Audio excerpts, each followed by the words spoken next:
Our mission is to support our students' needs by providing the opportunities, experiences, and educational tools for their journey. Our vision is that all students will be communicators, contributors, critical thinkers, and collaborators, empowering each for their life ahead. And our belief statements are all students can and will learn. Education is a shared responsibility between students, staff, and families. Equitable education is essential. Diversity enriches the community and education. And positive community experiences and relationships are key to student success. And everyone deserves to be seen, heard, and respected for who they are. We have a very aggressive agenda, so we're going to go right into public comments. I have one public comment card. Liz, do you have anyone? No. If anyone else would like to make a public comment, please fill out a card and give it to Ms. Bain.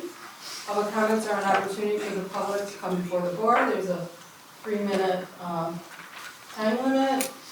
We do not engage in discussion, but you can share your thoughts. Our first public comment this evening is Christian Salvador. Thank you. Would you like to sit right here? You can take the spot. You can sit next to me too if you want. All imaginary.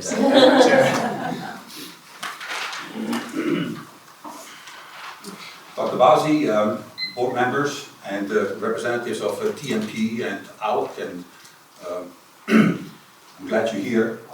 The West Bloomfield School District breached the 2017 promise to the Kego Harbor residents to use $3 million reserved for Roosevelt upgrade.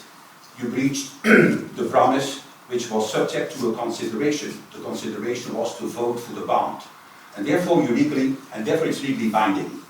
I want you to be just aware of this. Okay?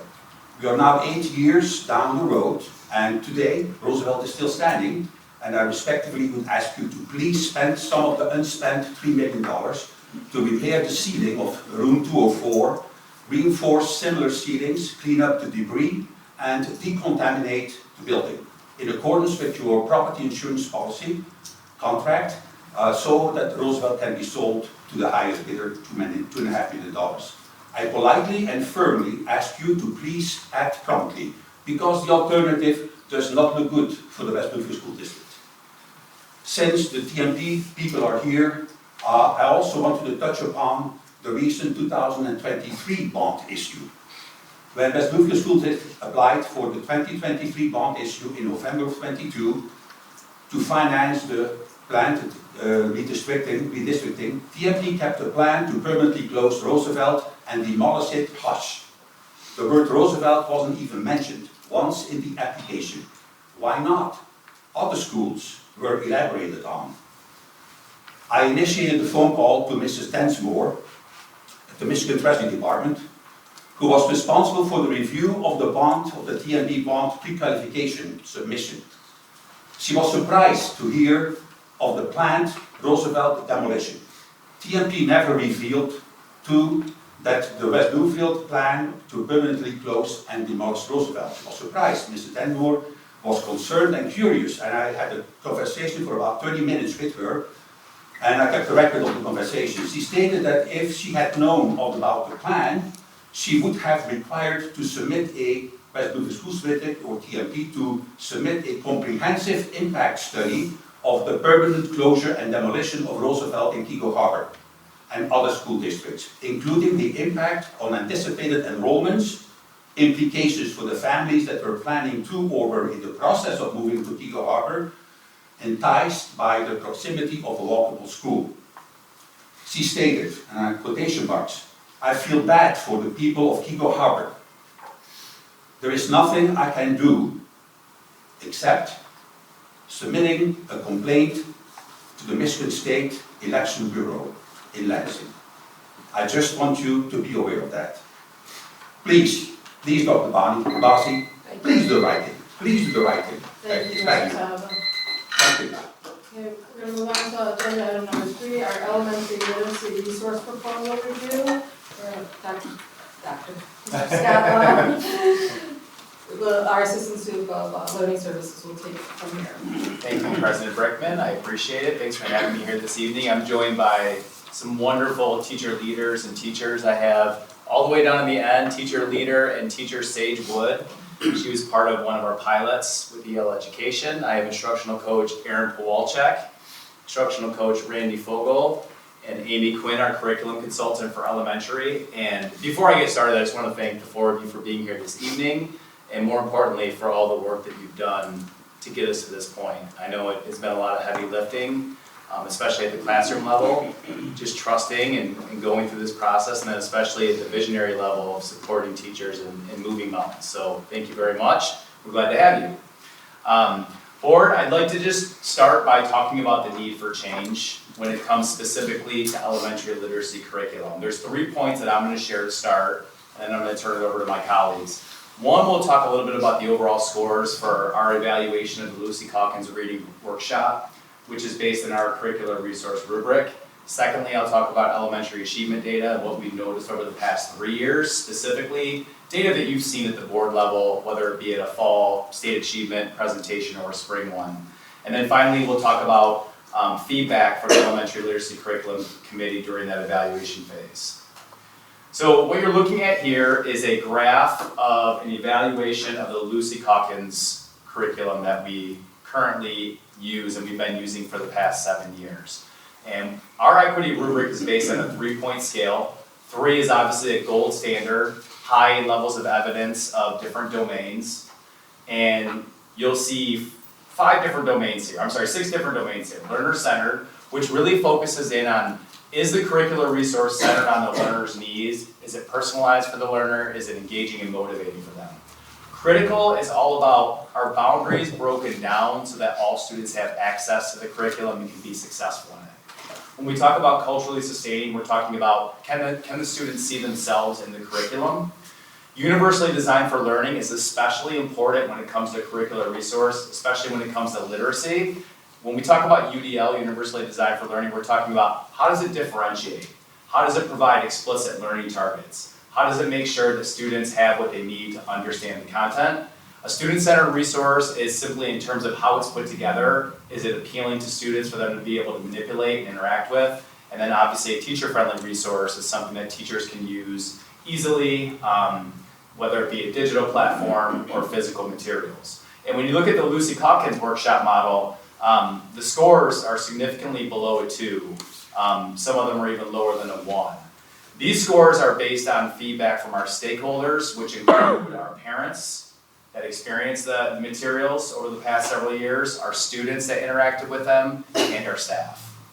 So clearly, this is evidence that there's some need for change just based on how our stakeholders are interacting with the materials. The second, I would argue, is equally important, and that's state assessment data.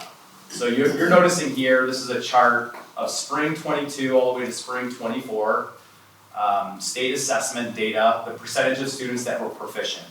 And so you'll see that cohorts over the course of time have shown some growth. Like for example, this 3rd grade group in the spring of 22, 46% of the students were proficient. You'll see in the spring of 23, that same group was 52.4% proficient. And then the spring of 24, 54%. You'll see some improvement over the course of time, but it's not the type of improvement, accelerated improvement that we expect and that we want for our students. And so I think that's a really good example of if any one of these grade levels, I think that the highest percentage of growth and proficiency was 10% over the course of 2 years if you study this graph closely. We want 10% increase in 1 year. And so I think, although a curricular resource won't solve all your problems, if you give teachers the correct tools to give high quality tier 1 instruction, that's definitely a step in the right direction. And lastly, I'm going to kick it over to our team. They're going to talk about their process and how the committee came to some conclusions. All right, thank you. First, I want to start off just sharing a little bit about this program. So it's knowledge building. That means that the content, social studies and science contents are woven throughout each module. And so there's also some structured phonics and collaborative learning. And the big takeaway is meaningful real-world topics across subject areas. We did already talk about strategic plan. I want to point out just one thing though. When our committee, what we have in mind under academics and programs is really tier 1, high quality tier 1 instruction. And the other thing we really look at under the belief statements of priority, all students can and will learn. We looked at the whole student and every student. students that are ready for a challenge, students that are ELD, special education. So those are two things from our strategic plan we have in mind. This is a little bit of our journey. Mr. Long talked a little bit about phase one, where we just really had to look at our current data. That was last year, and we called it our phase one. That's where we established the team. We looked at the current data. We did some researching on different curricular resources that we might want to look into, and we did identify the pilot and the teachers that would pilot. That led us to this school year, phase two. That's where we provided professional learning, and we looked at surveys from students, from teachers. We had a core group of teachers that did classroom teacher labs, looked at different data. And that really brings us to the January, February, March, where we presented to Learning Services. And we also presented to Curriculum Council. And here we are at the study session right now. Next up would be then just talking about implementation and things such as ordering materials or any kind of professional learning to support teachers.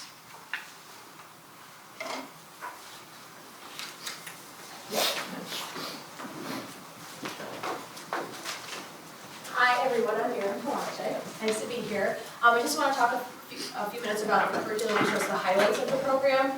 It's grounded in research on the curriculum in the science of reading. There's science and social studies topics that are aligned to the curriculum that they're already teaching in their grade levels. For example, the weather unit they have in kindergarten, those are their standards for science currently right now in kindergarten, so they're kind of getting double dipped. I know Amy's been over at Scotch and working with some of our kindergarten teachers to see how greatly aligned they are and what we can use to enhance some of the things that we could take out.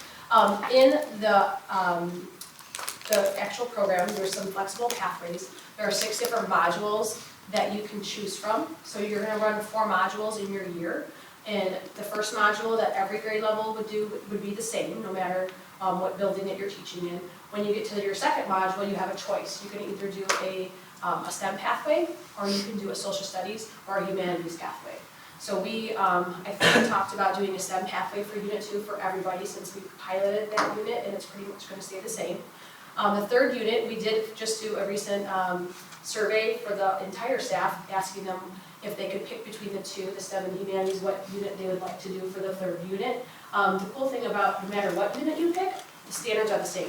They're just taught in a different way. So they're going to get all the standards no matter which pathway you pick, but you have some really good flexibility and choice depending on the grade level. And if you pick a humanities unit for your third module in third grade, you don't have to pick a humanities unit for your third unit in first grade. You could differentiate by grade level. But we want to keep it across the grade levels as a district, but you don't have to pick the same pathways. There's summative and formative assessments embedded into all the module lessons. I think that was something that was really missing with Lucy is we had our F&P assessments and we added a core phonics survey, but with EL, they're embedded all along the way. You have pre-assessments, you have formative assessments happening and summative assessments and just like little dip-ins or checkpoints, just constantly throughout the whole entire unit or module. The modules all end with a culminating performance task, which is really, really cool, and I know Sage will talk a little bit more about that in a minute. There's authentic text sets that celebrate diversity and characters. We have a whole bunch up here for you to look at if you want to come take a look. There's so many high leverage protocols embedded within the teaching. I feel like when I was in classrooms, it was almost like teacher PD, like just becoming aware of different instructional practices you could use with your kids. There's like a whole bank of them. If you want to have, teach a certain thing like main idea or detail, you could go into a bank of different protocols that you could use to actually teach the lesson that would be best for your kids. There's embedded supports for all learners, including ELD. That was one of the things I think I love most about it. They have deep language dives for our ELD students, and they have lessons for our ELD teachers to use with the students that directly align to what's happening in class, which is awesome. There's a user-friendly structure as well as access to Google Slides for every lesson, so the slides are already created, so teachers don't have to spend their time creating slides, and they can use them or not use them, it's totally choice. The K2 has a skills block, which is that explicit phonics instruction, which is what we've really been missing in Lucy over the last few years. I actually brought some of the decodable books, because, and especially in kindergarten, we start off with, we've been using level text for probably the last, I don't know, like 25 years since I've been in the district, which is not a bad thing, but now we want to really see a good combination of both. So all those level texts that we do have, they're still going to be useful and being used in classrooms. But this program, Skills Box specifically, has decodable text all the way down to the letter level, when they're learning letters. Every kid is given an assessment, a decoding, a phonological awareness, and even an encoding, which is the writing, to find out which cycle or what skill that they should be looking at. And then every student in the class could be, typically they're like kind of bunched into, not like everyone's in their own cycle, but usually have about 4 or 5 groups of different cycles where kids are working at their ability, and that's also in the skills block. The whole group lesson though is very, very structured, it's very routine. Teachers are loving it. I would say that was like one of the biggest hits in the pilot. They were like in love with the skills block. They were like, please, we need to get it because it's so good. In 3.5, there's also an opportunity to differentiate through the all block. It's called the additional language and literacy block, and it provides practice and reinforces learning. I think what I love most about that is that it really scaffolds to Tier 1 instruction. It's not like innovating your way out of things. It's really scaffolding and getting every kid in your class an entry point into Tier 1 instruction. I was in Sage's class today and I got to watch all block, and she had a kid who was cognitively impaired doing the fluency passage in a 5th grade level text, because he's read it like 10 times, and he was sitting there reading the book, which was awesome. These are some of the different examples of the diverse texts. They've actually added and expanded to the text, so the text that we use this year in the pilot, they've actually added on to. So I think in one particular unit in 5th grade there were 2 texts, and now I think there's 8. And the texts sometimes are books, sometimes they're articles, sometimes they're clips on the internet or a video, but they want to have authentic text in kids' hands and have different modalities of doing that. And so that's one of their updates that they did, and so I'm looking forward to seeing all the new texts that they have. But the ones they already have are pretty amazing, and I think Mrs. James looked at them for us, and hopefully you were as impressed as we were. So. And I think this is Mrs. Wood. Thank you. All right, so I'm going to explain to you kind of the structure. So if you walk into the classroom, what is it that you see? And so the K2 program, in both K2 and 3.5, it's a 2-hour language arts block. And they're split into 1-hour chunks. So in K2, you start with the module lesson, and that's going to be explicit teaching in both reading and writing lessons taught throughout this unit. So in 5th grade, we're working on the rainforest right now. So everything we're reading is about the rainforest, and then we're also writing about the rainforest. And so it's broken into the 4 modules, like Erin was saying, and then there's 3 units per module. So the first unit is knowledge building. We're gaining a lot of background information through reading about the topic. And then in Unit 2, it's kind of continuing with that knowledge building and then adding in the writing component. And then Unit 3 is all about writing as well as performance. So it's not like you have to have 2 different curriculum. It's one reading, writing, word study all in one. So that's 1 hour of each day. And then the second hour in K2 is called the skills block. And it's a 4-day cycle, and on the 5th day is assessment.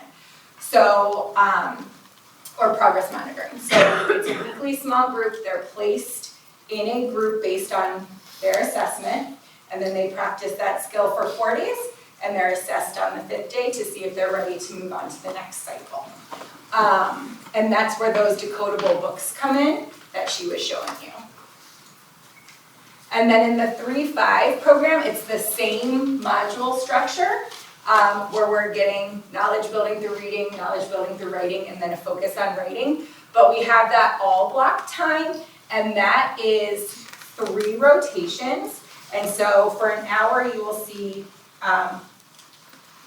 kids at 3 different spots. One is independent reading, so they are independently reading a book of choice every single day. One is a small group with the teacher where we're reinforcing the skills that were taught here. So if we were working on figurative language in the module lesson, we're then doing figurative language in the all block lesson, but in small groups.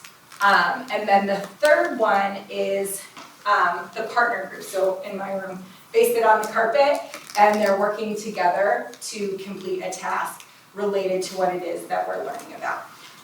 And so, I thought there was something to say and it flew out of my head. Were you gonna talk about this awesome activity right here? Oh, so these Where are, weren't you? I was. These were, the 5th grade first unit was, the Universal Declaration of Human Rights. And so Esperanza Rising was our core text, and every student has a copy of that text. And then A Life Like Mine was one of our supplemental texts that I read parts through, and then the Universal Declaration of Human Rights by Eleanor Roosevelt was their other core text that every kid had a copy of. And so as we went through, we were looking to see what human rights were taking place in the book, or if there are human rights being violated along those lines. And the conversations the kids had were phenomenal. I actually taught one of the lessons to the teachers without kids, and I said to them after the fact, the conversations that you guys just had are the same exact conversations that my kids were having in the classroom. So it's the same level of discussion that you would expect adults to have, so that's great. I saw the same activity over at Chico, probably around the same time you were Yeah. doing it, and it was unbelievable. There was like a bunch of little attorneys in that building. It was so Yeah, cool. it's amazing. So And then cool. it ends with the performance assessment. So like the performance assessment for this unit was, they had to write a monologue from a different character's point of view in Esperanza Rising of the same scene. And in the current book or the current unit, Rainforest, that we're working on, they're going to be writing a narrative, a first-person narrative, as though they were in the rainforest. So they're using all their information that they've learned about the rainforest and are putting themselves in there. So it's pretty great. All right, great, thank you. So I'm going to share a little bit more data. This was one thing that our committee looked at. I'm sure you've heard of ed reports, but it really just helped to see that EL education did meet the expectations when it came to foundational skills and building knowledge. This was one of the first reports we looked at. Then, of course, we looked at our equity rubric. So this is out of 3. We have the gray right here is Lucy, how Lucy scored, and then the green is how EL education scored. So when you look at engagement, viable curriculum, vocabulary was definitely an area we saw great strength, supports, and then differentiated outcomes. So Amy's showing you a drilled down set of metrics from what I showed you earlier. I was showing you all 6 domains. This is one specific domain with 5 specific elements. And then this one is learner-centered. And so we were looking at, again, Lucy and EL education, looking at access, value beyond school, and then if it activates prior knowledge. So the committee looked at the equity rubric, but we also got survey information and we had some look for. This was something that the committee of teachers put together. What's a priority for us in West Bloomfield based on research? So we read some articles, we looked at the essential literacy practices, and we came up with motivation, for the students' motivation, 5 pillars. That's what a good reading program needs, such as phonics, mute awareness, fluency, assessment, standards. This, we were very pleased to see how high it ranked with standards and alignment to standards, instructional practice, and then diverse text. It has to do with, okay. Hey, Hi, how are you? good, how are you doing? Good. Just so I can have a better frame of reference, these rubrics is like the first couple of slides, these aren't numbered, so I can't go, the curricular resource equity rubric, the universally designed for learning Yes. slide goes to 3. Yes. And then the other ones go to 3, this one goes to 4, some of them went to 2.5, so I'm just trying to figure out, are they all based on 3 or 4? So this one, for example, is out of 4. And this was our look fors that the committee made. Mhm. And then the equity rubric It's always out of 3. is always out of 3. Thank you. Yes. Thank you.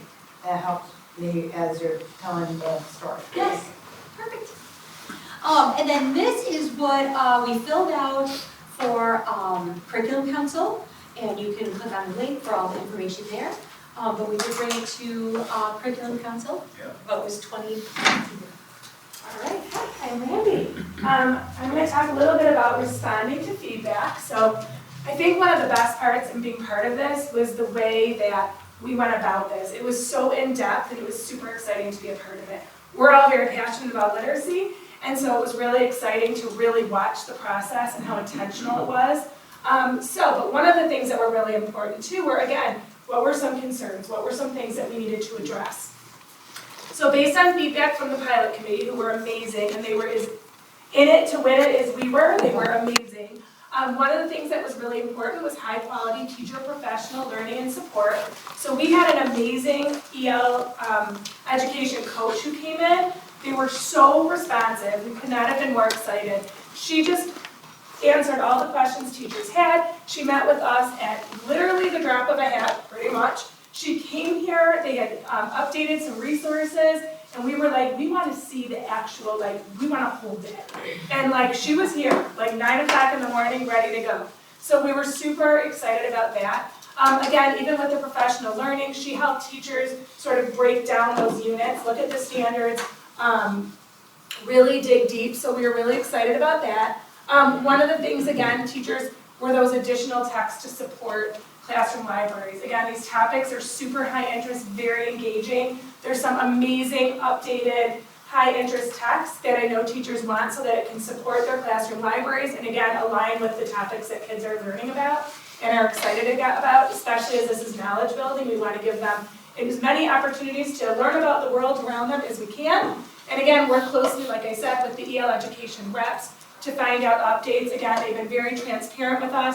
They've been very responsive, and they didn't just tell us the updates, they were like, we will come there and show them to you so we can touch the manuals and see everything in person. So, we can go to the next one. This is EL Education in Action, which has been so much fun. So we'll show you a few examples, but I just wanted to kind of note a few things happening here. So this is, it's like one of the protocols, which is really cool because it gives teachers great choices to get kids engaged and great structures. So this is like they make a tent. So when they do and they talk about something or share whatever the topic is, when they're ready and they finish sharing, doing like that think, pair, share, they put their hands together and make a tent.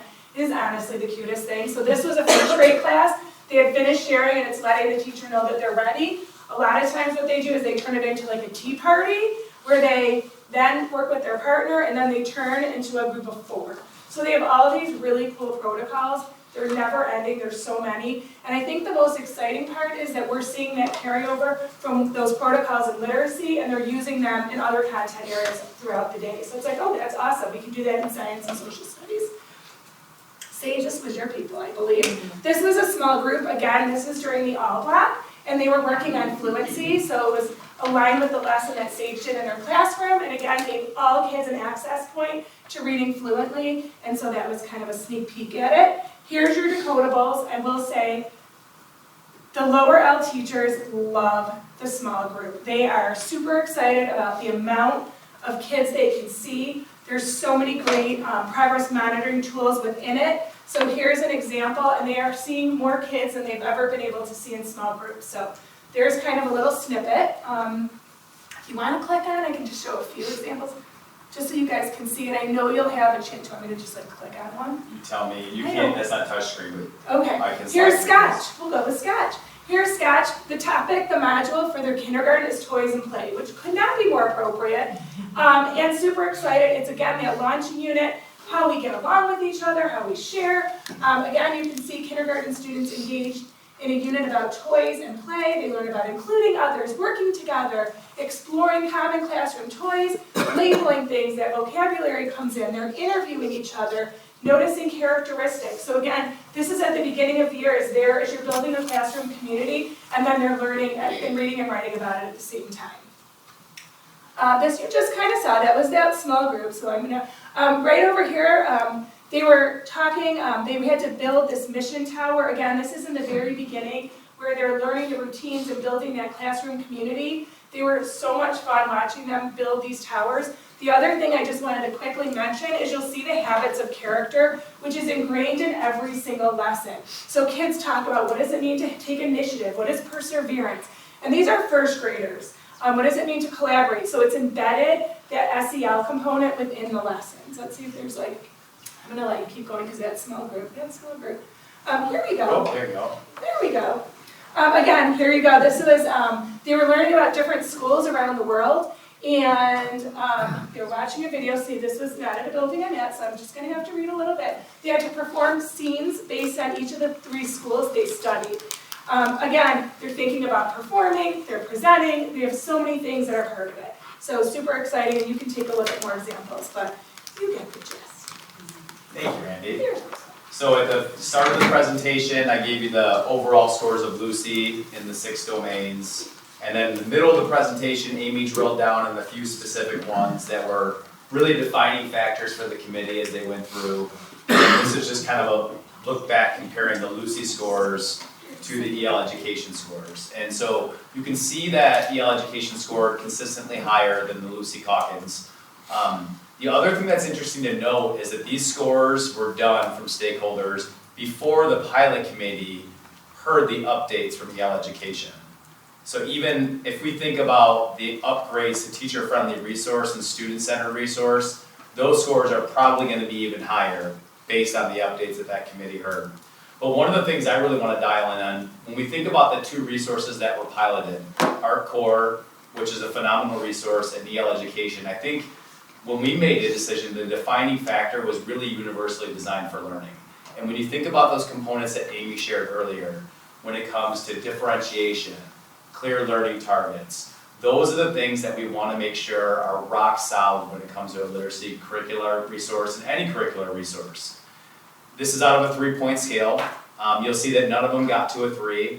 I don't think any resource that we're piloting is ever going to get to a 3 because there's always holes. And that's what we want teachers to do, is poke holes into things.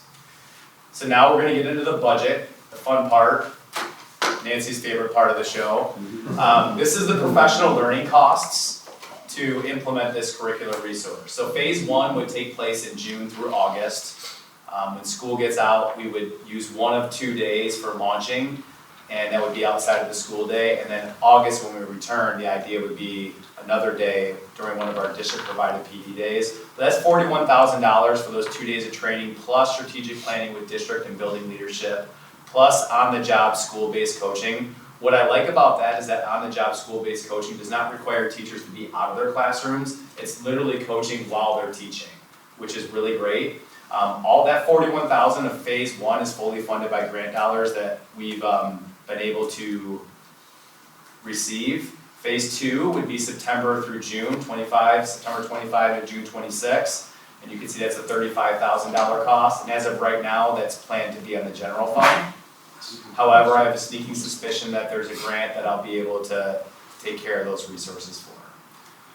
And then this covers the curricular resources costs. So to fully implement for 25-26 and beyond, it's going to cost us $304,000, $304,279. $197,000 of that will be covered by grant funds. That includes access to all the module workbooks, which we will actually make facsimiles of for student workbook pages. Required trade books for all the modules, so all the books that you see will exist in all the classrooms, plus the recommended trade books. So with every module, you have your required books that all the kids have access to and have to read. Plus, we're going to have books within every module that are recommended, so kids have lots and lots of text in front of them. That includes free shipping and handling. The vendor wanted me to make sure that I told you that. And then all required teacher materials. And what's beautiful about this is this fully outfits all of our elementary classrooms, plus our student support services classrooms throughout the district. So it's a good investment, and one of the most important things that we can do at the elementary level, which is provide high quality instruction and literacy. So that's that cost, and that, I believe, concludes our presentation. Our recommendation is here on this slide that we would present to you at our public meeting. Questions from the board? Kristen and Julie. That was fantastic. The energy that you guys presented, I can tell that you guys are excited, so I'm excited about it too. I just want to say thank you for being honest and taking an honest look at the data, and being vulnerable and saying that we need to make a change, so I appreciate that, so thank you. Welcome. Can you remind me, I remember talking about Lucy Calkins, but I can't remember why we decided to go with it. Do you recall that conversation? Lucy was more of a workshop It model. was the workshop model. We had been using, I would say a variation of it for many years. Before that, we were using the MESA units, which came from Oakland Schools, which were Yeah. the workshop model and very sort of a knockoff, I hate to say if that's the right word, of the Calkins units of study. So we were using that model at the time. I know that there were some really great things about it, but I think we've also learned that there's some things that are missing that our kids need. And it's not as explicit, and it didn't necessarily meet the standards in the same way. I feel like the biggest thing is with the new dyslexia bill, there's gonna be a huge shift in what is acceptable in the classroom and what is not. And the science of reading is just really, I don't wanna say it's like just research on dyslexia in itself, but right now, I feel like 80-some of our elementary teachers have either been fully trained in 74, like letters training, which is all, it's just building your knowledge on the process of reading, but we're finding that kids with dyslexia, even if they weren't caught, were missing those foundational skills that was missing from the Lucy program. And Lucy did adapt and create a phonics unit probably, 10 years later to try and To add to. add to and Yeah. to Wasn't enough. enhance, It wasn't. but it wasn't enough. We were just seeing like the gap was getting bigger and bigger with those foundational skills, especially in the lower grades. And so you're finding that you have these kids in, 5th grade who are great readers, but when you get to decoding like multisyllabic words that they don't know code for, they don't know the code for it. And so they like kind of like, when your highest kids will mumble over a word and just keep going, because they've never learned how to decode them. They know it come out in their writing then. Correct. Yes. I understand that, I actually have that form of dyslexia, I have to memorize. Yep. Because I never learned how to do that. I have one more question, the finances. Didn't we pay for Lucy? I mean, my question is the cost for this new program, we have an ongoing cost, is just replacing that cost? So or there hasn't been a recurring cost for Lucy in over 6 years. So Okay. anything that we've added over the course of time, whether it's our phonics decodables that we brought to you all and shared, like there really hasn't been an upgrade in terms of cost for elementary curricular resources. When we purchased Lucy Calkins, it's the teacher guidebooks, and some of the anchor texts, and that's been long lasting for the last 6 years now. So this cost though is not gonna be continual cost? This will take us all the way like ramping through up 5 costs. years, correct? Because it's getting all the books into the classrooms. Uh-huh. And then if there is something, like the, student workbook, that would be a recurring cost, but that could be something that we could possibly do, like for open schools or something like that. Yeah, so, And all these books are recommended directly from the EL program? yes. Yep. How long have we used the Lucy Calkins program? I wanna say, yeah, I 7 think it was years. around 2019, Yeah. 2018, 2019, but we had been using parts of it. Teachers had gone to Teachers College, so it's been I longer. remember that.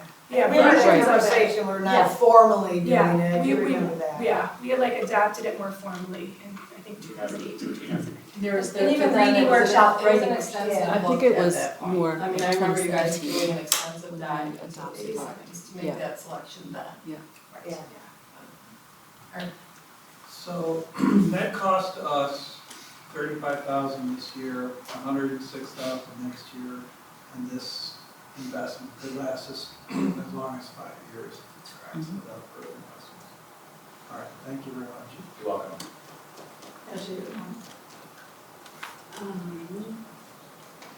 I've been keeping on this one. You did. I'm sorry. No, let me think for a second. Well, let me ask and then you can speak. Okay. So, I just have a few questions.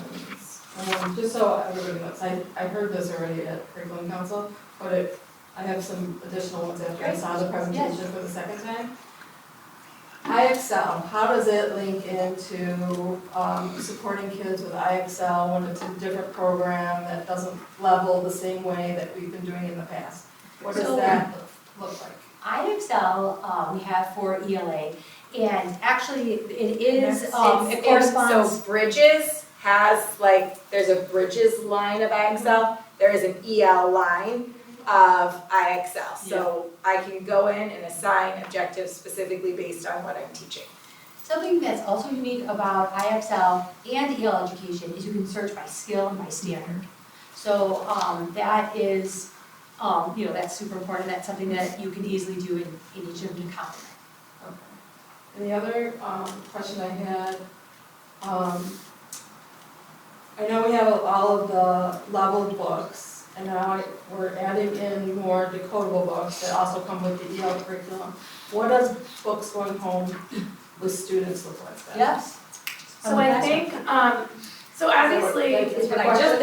Oh, yeah. Right, that's actually the question. So we all feel very passionate about kids taking home books every night, that they have access, and every child has high quality books. So the level texts that are in classrooms, kids are still using their reading. We have some great quality texts that the kids have in their hands. We've also obviously been using and working with teachers to use decodable text as well. So I think we want to, thinking about the purpose for both. For kindergarten students, we want them having fun, colorful books about lots of things, but we also want them to have books that they can practice the skills that they work with. So we want, they're going to be used in different ways, and as we're kind of building those decodable texts within kids, obviously we'd love for them to be able to take those home as well. But we have lots of books that kids have in their hands that they're reading as their independent reading for choice. That's really important too. So they're still really using both, but obviously we're hoping to get some more decodable text for kids that are learning that way so that they can practice what they're learning and apply that knowledge. I think the biggest shift too is for those kindergarten parents, because once you're in first grade and you've already gotten a mastery of a lot of the code already by first grade, right? If we're teaching it the right way. You can pick up almost, You can, the decodable texts aren't, I don't say they're not as important, but they have entry point into lots of other kinds of text. It's those beginning readers that are just learning their letters and sounds, and we're moving kind of away from that idea of a pattern text where they're memorizing a pattern on a page. And where, like, if I'm memorizing a pattern on a page, there might be 2 words on the page that I could actually decode myself. So in the past, if you were to walk into a kindergarten classroom and they were reading a pattern text at like a level B, if they can't remember the pattern, they probably can't read or even attempt to read the word on the page. But with a decodable text, they have an entry point to decode the words on the text and read any book. So I think in kindergarten, it's going to be especially important to have decodable text and passages for them to take home. But I also think it's important that we kind of educate our parents. We talked a lot about doing like a parent university at the beginning of the year, talking about the difference between the 2 texts. Because we are doing kindergarten at Scotch, and we do have a lot of questions, and we've been having a lot of like individual conferences with parents describing and talking about the difference between the 2. So I think as long as we are upfront and educate people before we get in there, I think they're going to see a value in it and understand the difference between the 2 and how they're both equally important when they're coming home in the bag, and what level of support we want them to provide for their kid when they do have a book coming home certified. So when you buy these, the packs per classroom, is there enough decodable text for your kindergarten, maybe first grade, to send home? There's 10 of every text. So if every classroom teacher will get 10 of every cycle, and you can copy them. So there's a PDF file. We probably wouldn't send home the actual book just because the hope is it comes back, and it's very expensive if it doesn't come back. But you can download a PDF of every single book in color and in black and white, and you can make them to send them home.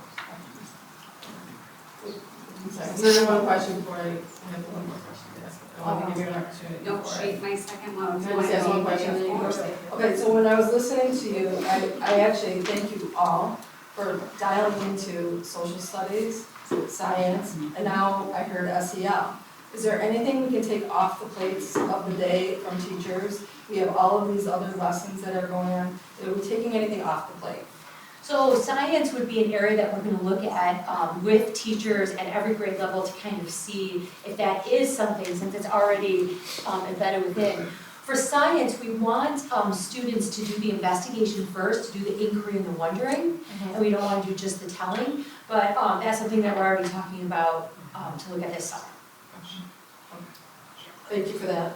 I just want to stress, this is going K-5, right? So we're talking over 1,900 students, probably 90 sections of classrooms. So when you undertake it, I will say the team worked very hard to negotiate the pricing, on behalf of the district in terms of, being fiscally aware of.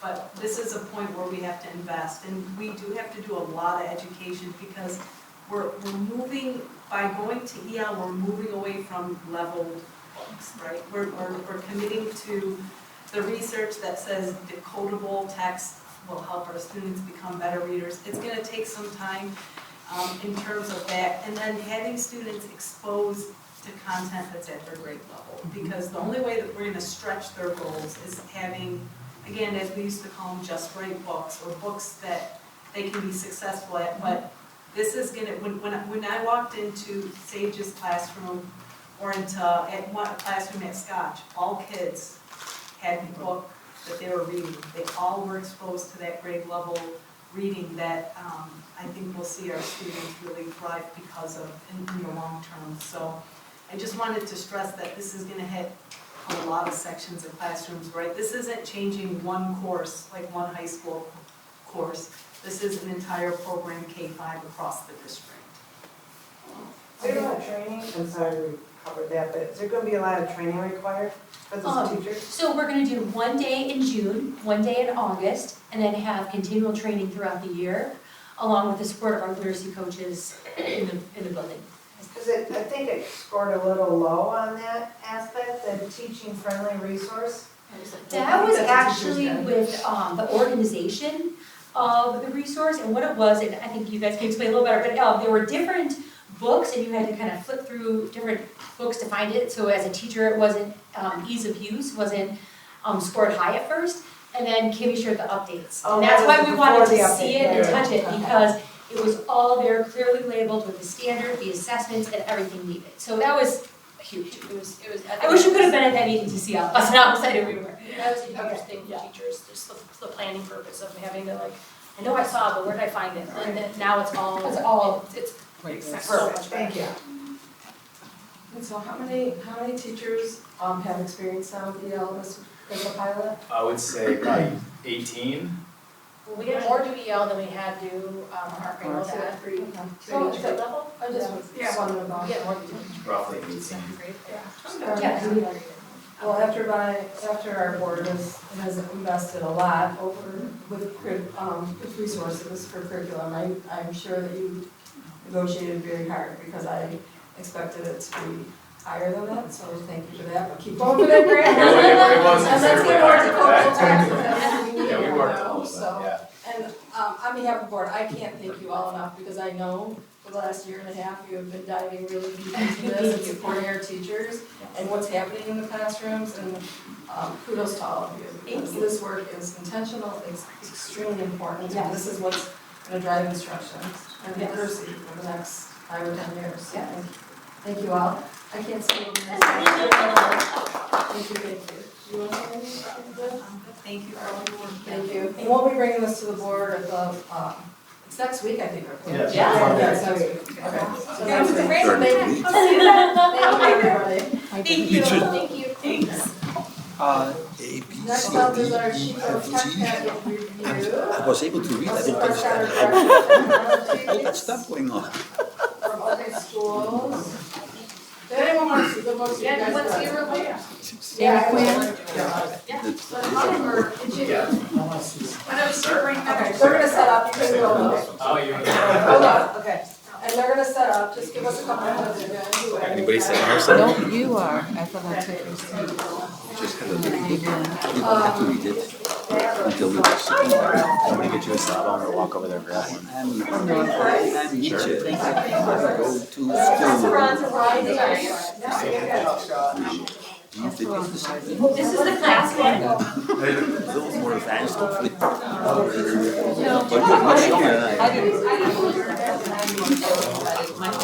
This is for like kindergarten. This is a later cycle, this is a grade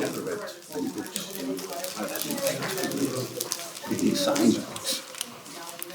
Like a few minutes pause. so they can actually sample that. I made it back. Everyone's all notarized. That's what. Does anyone want to sample? Yeah, the company requires, some, travel consent form to be notarized. So we're all done.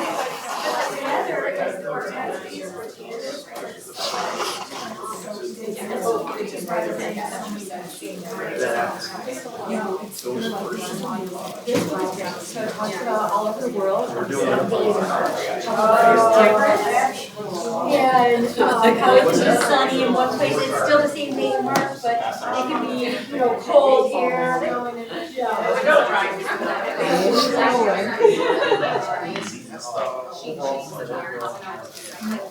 Like Jersey Mike's. Come on, man, let's go wrong.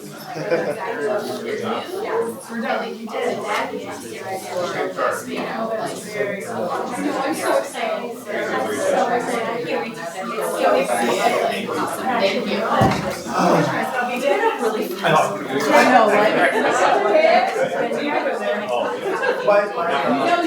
My in-laws had that same thing, their couch and their countertop stuck over his age. 30 years ago. And then you get out and say,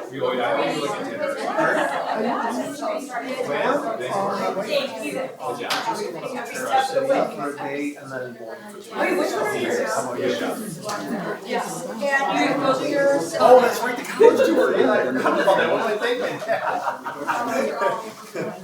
That part. Well, that'll be fun. It will be. That sounds cool. What a good experience too. I love going. I know, right? Okay, so for this next agenda, Chico Tech Package Review, we have Wesley Prescott, our Director of Technology Field Services from Oakland School, and Sean Kavirsky from IDS, who has been working with But when us it's free? since about 2018, yeah, 18, since about 2018. So we welcome them both, because we rely on them extensively for our technology, so. Awesome. Turn it over to you guys. All right, well, thank you so much for having us tonight. We're going to share with you the recommendations for all of the tech systems for Chico. So as we went through and designed this, we took into consideration many different things. Sean was integral in, capturing the vision of the district and what we want the school to look like from a tech standpoint. So with that being said, on January 27th, we released an RFP with, as you can see, quite a few, 9 different categories, broken up in a specific way for specific reasons. We had our bid opening on February 25th, and we're going to walk through the results and the recommendations and then take any questions you might have. So the first bid category was for all of our audiovisual systems within the school minus the interactive flat panels. So this would cover the PA and classroom audio systems, the large area audio systems such as the cafeteria and gym, as well as any other digital signage or displays throughout the building. The low bidder for that was Digital Age Technologies at a cost of $683,000. Bid pack number 2, or base bid number 2, the low bid for that was VSC, and that was for the interactive displays, so our smart interactive displays for each classroom and instructional area. So that cost came in at $121,020, and they were the low bid. Base bid number 3 was for the Lou interactive system that we put in the elementary school gyms. AVI Systems was the low bid for that at $46,488.22. Base bid number 4 was for our access control system, so our card readers throughout the building and all the cabling and installation that is entailed with that. The low bid for that was Security Designs at $105,602. Our base bid number 5 was for our security camera systems. And this one, if you look at the bid tabs, you will notice a little oddity. There was a vendor that responded, I believe the amount was about $109,000. on their base bid form. When we went through the interviews and the evaluation of the bids, that was a typo on their part. So their bid actually did come in higher than Presidio. So Presidio's base bid was about $134,000, I believe, and then they had a voluntary alternate. So with the security cameras, we asked for a base bid with the basic cameras that we have throughout the district now. We also asked for an alternate for cameras with advanced analytics or AI built in, and that actually came as a deduct. The manufacturer, Presidio is one of the preferred vendors, and the manufacturer came in pretty strong on that. So we did want to go with that option. So that cost for the security cameras and installation, it's $131,579.35. So that was all our bid pack one for our technology systems. Bid pack two and our E-rate projects were bid out that way because we can take advantage of E-rate funding for those categories. Once we complete the project, we have the potential to get back from the E-rate program up to 50% of the cost of those projects. So we bid those out separately because we have to go through a process with E-rate in order to be able to secure that funding. So for bid pack two, that's going to be for our structured cabling. So for all the cabling throughout the building, the connect access points, the interactive flat panels, anything else that needs to be connected to the network. Nerds Express was the low bid at $138,564.64. And then the last three, again, were E-rate bids as well. So our wireless access points for the building, Intercom was the low bid at $61,011.17. And then our network switches, Delta Networking Services, when we went through and looked at the base bids, they were a little bit higher than Axiom. But when we took in the voluntary alternates, which we are going to use, we need additional power in those switches to power the access points that we're purchasing. The base bid didn't capture that, but the voluntary alternate did. So once we looked at the voluntary alternate, Delta was the low bid at $71,779.80. And then our last, and probably the most important, not really, is going to be our UPSs, our uninterruptible power supplies. So those are battery backups. They sit in every network closet. All of our equipment plugs into those. In the event of a power outage or a brownout, that will keep the network running for a period of time. Not a long time, but 15 to 25 minutes. There's a generator and everything's plugged into generator power. It's more than enough time for the generator to kick in and power that equipment, so we don't lose connectivity in the event of a power outage for a short period of time. So with that being said, the total recommendation for all of the technology systems is $1,423,610.18. Tell me if it was wrong, but I believe we thought the budget would come in a lot higher than that originally, right? We had, when we presented the $59 million budget for Chico, we carried the bond estimate for technology at $3.362 million. So we made up quite a bit of ground on that. And we believe one of the reasons for that was when we released this and talked with the vendors at the pre-bid meeting, we wanted to stress that while this is the bid specifically for the Chico project, we have other projects in the future that we would like to, if they're awarded and things go well and we're happy with the work, we'd like to carry that contract and that relationship throughout those other projects as well. Sorry, a little bit. So we have fixed unit pricing, which is fantastic for the duration of the contract, and that's going to extend past Chico. And the only exception to that blanket rule is if the manufacturer has a price increase, they would pass just the price increase to the district at one time's cost, and they would have to prove that. But the labor rates will remain the same, the unit pricing will remain the same unless that stipulation is met. So let me just ask, if we need more cameras, which we always end up finding some blind spots, it would be at the same price unless there was a price increase from the manufacturer. Correct, and we could extend that to any building within the district as well. Okay. And we already use Presidio. Yes. Okay. Yep. It Yeah, sounds we- familiar, I just wanted to make sure. Yeah, each of these vendors we've worked with in varying capacities, either throughout, in the district or in other districts that we support. Who has questions? Kirsten? Clarification, so the E-rate, you said that there might be 50% return, so Up to, up to. yes. But that would, like, ideally would be returned to us, it would, Yes, or is if that it's re- already included in that Nope, price? it's not included in here. So the way the E-rate program works is we applied for those 4 projects through the E-rate program. So once this gets approved, we submit paperwork that says, okay, these are the 4 projects that were board approved, we've got contracts in place. It usually takes probably sometime by midsummer when we'll get that E-rate has approved those projects to take place. And then we have up until September of '26 to finish that work. And if we don't, we can file an extension, but once that's finished, we submit our canceled checks and invoices and proof of payment, and then they'll reimburse us for that portion. So it's like a rebate? Yeah. Awesome. So that applies for everything from T2 Yeah. down. Yep, from here down.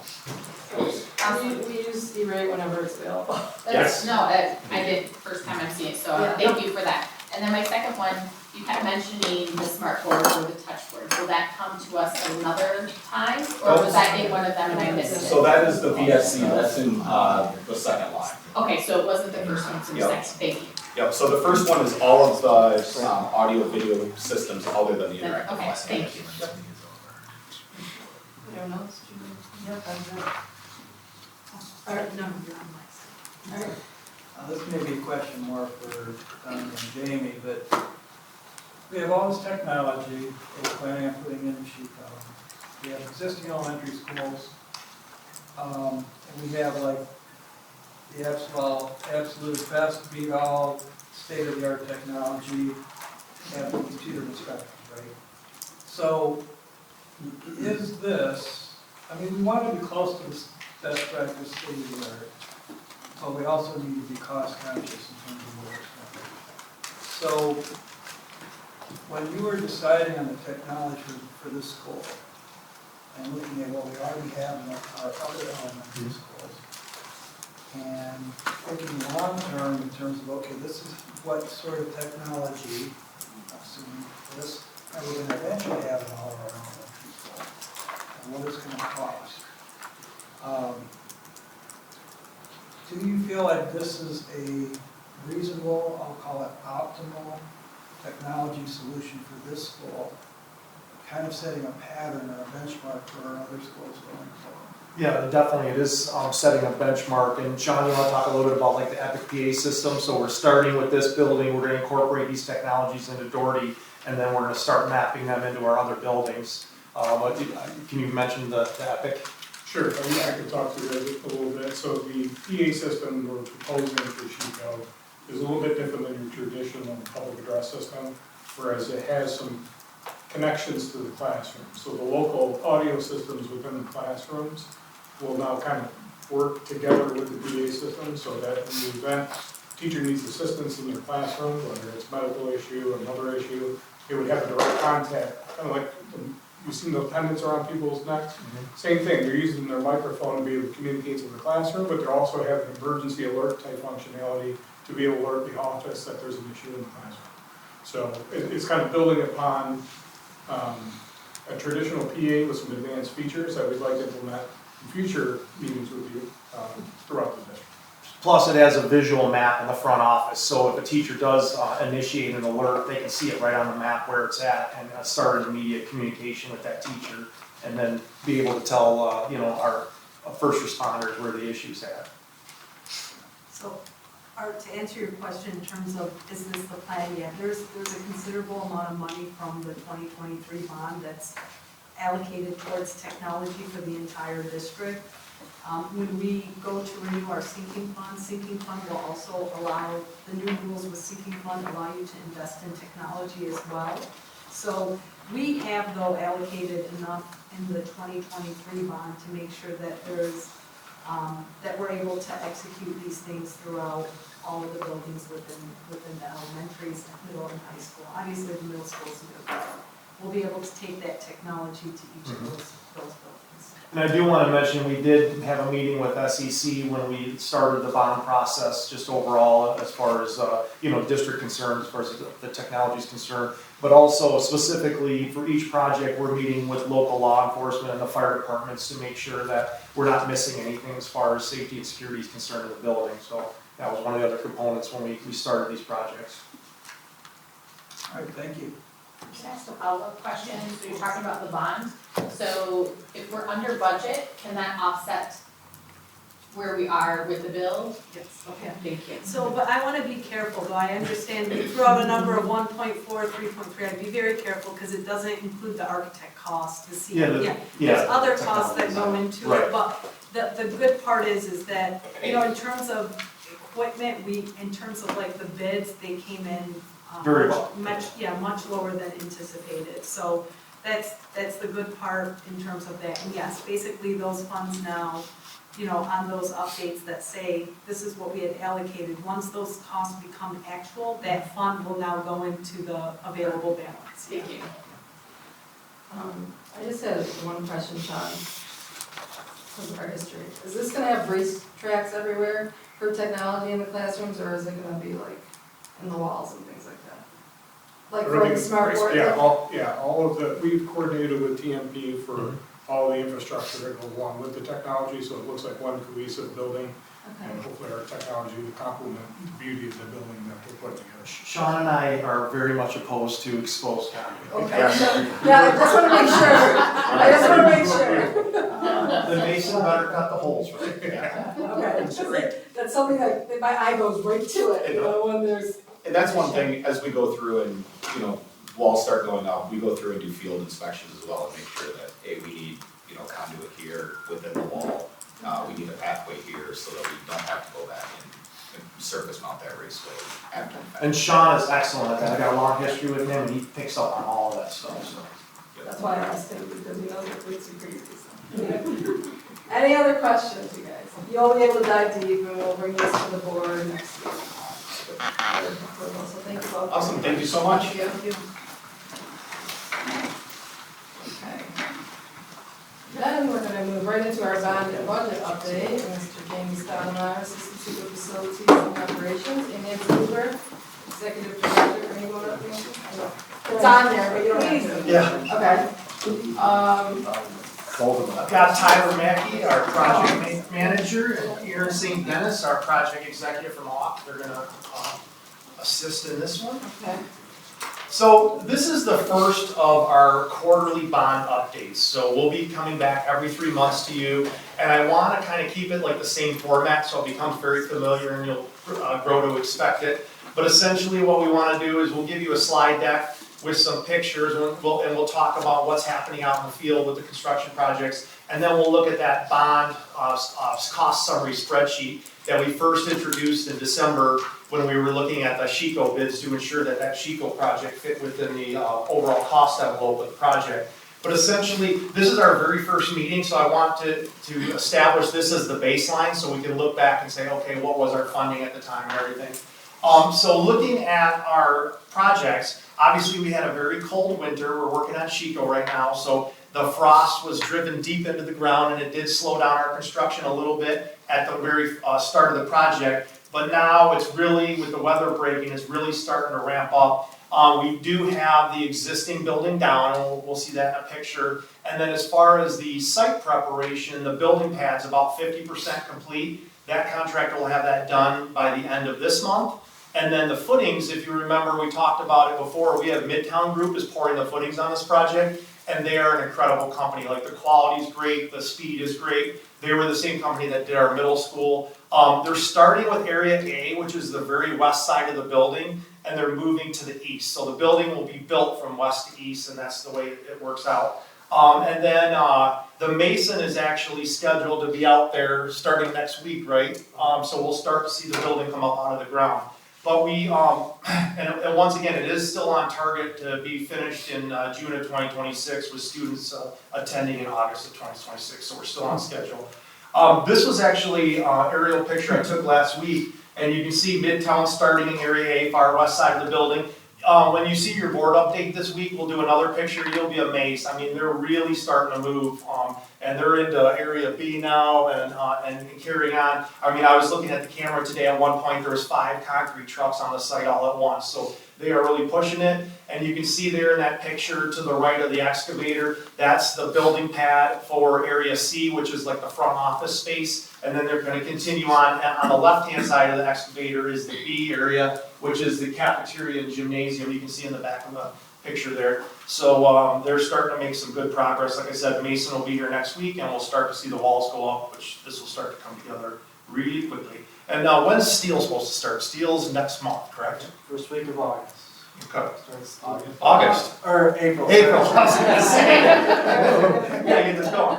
So here's some pictures of Midtown pouring the concrete. One thing I do love about it when we talk about like quality controls is things you'll never see again. But if you see the top of the footing on that right-hand picture, they actually level those things out and smooth them out. Normally when you see footings, they just dump it in the hole and they get it close and it's really rough. But they're actually leaving the mason a really nice foundation to lay on top of, which will help them and help speed up the process. Because if you have very uneven footings, then the mason has to cut that first course to match so that it's perfectly level. So this is going to help out. And those companies are really working well together. They work together on the middle school and they have a good relationship. So we're very happy about that. Here you can see the existing old Chico is down, completely removed, and they're just about done hauling all the debris off site. So that area is coming together. And then the other project, as you know, our transition center is complete. We're just wrapping up punch lists right now, and the ribbon cutting has been set for April 3rd at 5:30 p.m. So we're very excited about that. It's going to be an amazing space, and we'll have that ready to go for the students at the start of next school year. And then as we get into summer, things will really start to ramp up. So this is our very first board update on the bond, but it'll start to, we're going to really start rapidly moving. And then as we get into fall, there's going to be a lot going on around here, so that's good. And then if we look at the cost analysis of it, like I said, this is the baseline. The right-hand side is the revenue. We left it the same as last time because this is our very first bond update. I wanted to be able to look back and say, okay, meeting number 1, that's how much we have. Obviously, the available funds is not going to change a lot. You have a little bit of interest coming in. You have, we'll get our sinking fund payment in July, so we'll start to show that. On the left-hand side is the actual project's costs, and so Aaron, Tyler, and I worked last week and we updated the costs so you get a snapshot of where we're at right now. And if we look, we go down to the bottom page. So we have the available funds, that's all the money we have to spend. We have the committed costs, that's what we've already put into purchase orders and money that we've already allocated for the projects. And that middle column is the uncommitted costs. Those are future projects, money that we're yet to spend, and money that's yet to be approved. As an example, on the next item on the board agenda, we're going to talk about the middle school artificial turf. So you'll see that uncommitted cost up there because you guys haven't approved it yet. So when you approve it, it'll move over to the left. And then if you see the total spent to date, we have about $7.4 million of money that's actually spent. And as you know, we use the Business Plus system here to pay all of our vendors. So every single every single dollar that goes out to any vendor has to go through our Business Plus system so we can track it. So that's that sum there. And then to answer the question, sorry, I'm using a spreadsheet here. To answer the question from Kirsten before, anything that is left over, why did this jump? That's weird. There was a variance column at the very end. If we have money left over, it'll be a positive variance. If we go over budget, it'll be a negative variance. So we can look through all of our projects and see where we're at as far as if we're doing good or not. We'll be able to track all that. So that is the budget update for March. And to go on the budget, just to kind of go, do we have a place where it says what source of revenue each of these projects is being funded? Well, they're in the, so you have I see the committed and the available funds. The left-hand side will say 20. Yeah, so if you see over here, Got it, thank you. yeah, we have No, sinking thank fund, you. and then here's the It's 2023 small. bond, so we try to break out the I projects. appreciate that, thank you. Yep. Or, sorry. 2 things. First, informational item for the board. Jamie and I met with the folks from my neighborhood behind Chico. There were 3 folks there. I believe that we have them bought into the new playground layout. And they promised that they would be the ambassadors for anyone else in my neighborhood that had any issues with the playground. They promised they would be, so fingers crossed. So the people right behind the playground? Second, I know we're gonna be rolling into Doherty next, so when we do, you can just comment on this. So Chico is, the project cost estimate is 59 million, and Doherty's 44, so that's a $15 million difference. So if you could just, when you do going through that, if you could kind of comment as to why there is that cost difference, I'd appreciate it. Okay. Any other questions on this? Thank you for doing this. Every 3 months is gonna be very beneficial, and I appreciate you guys doing that and keeping the board updated. Yep, and we will be back every 3 months, you'll see us.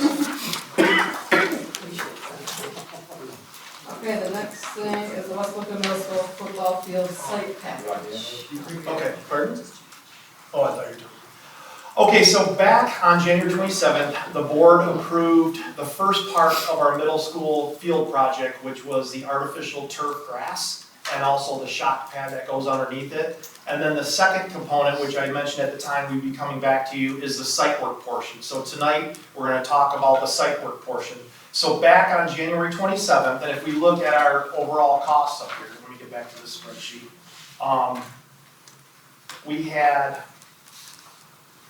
had a cost of $663,153 is the committed cost for the artificial turf. So we've already issued purchase orders to Shaw for that. And that left us an uncommitted cost of $1.4 million.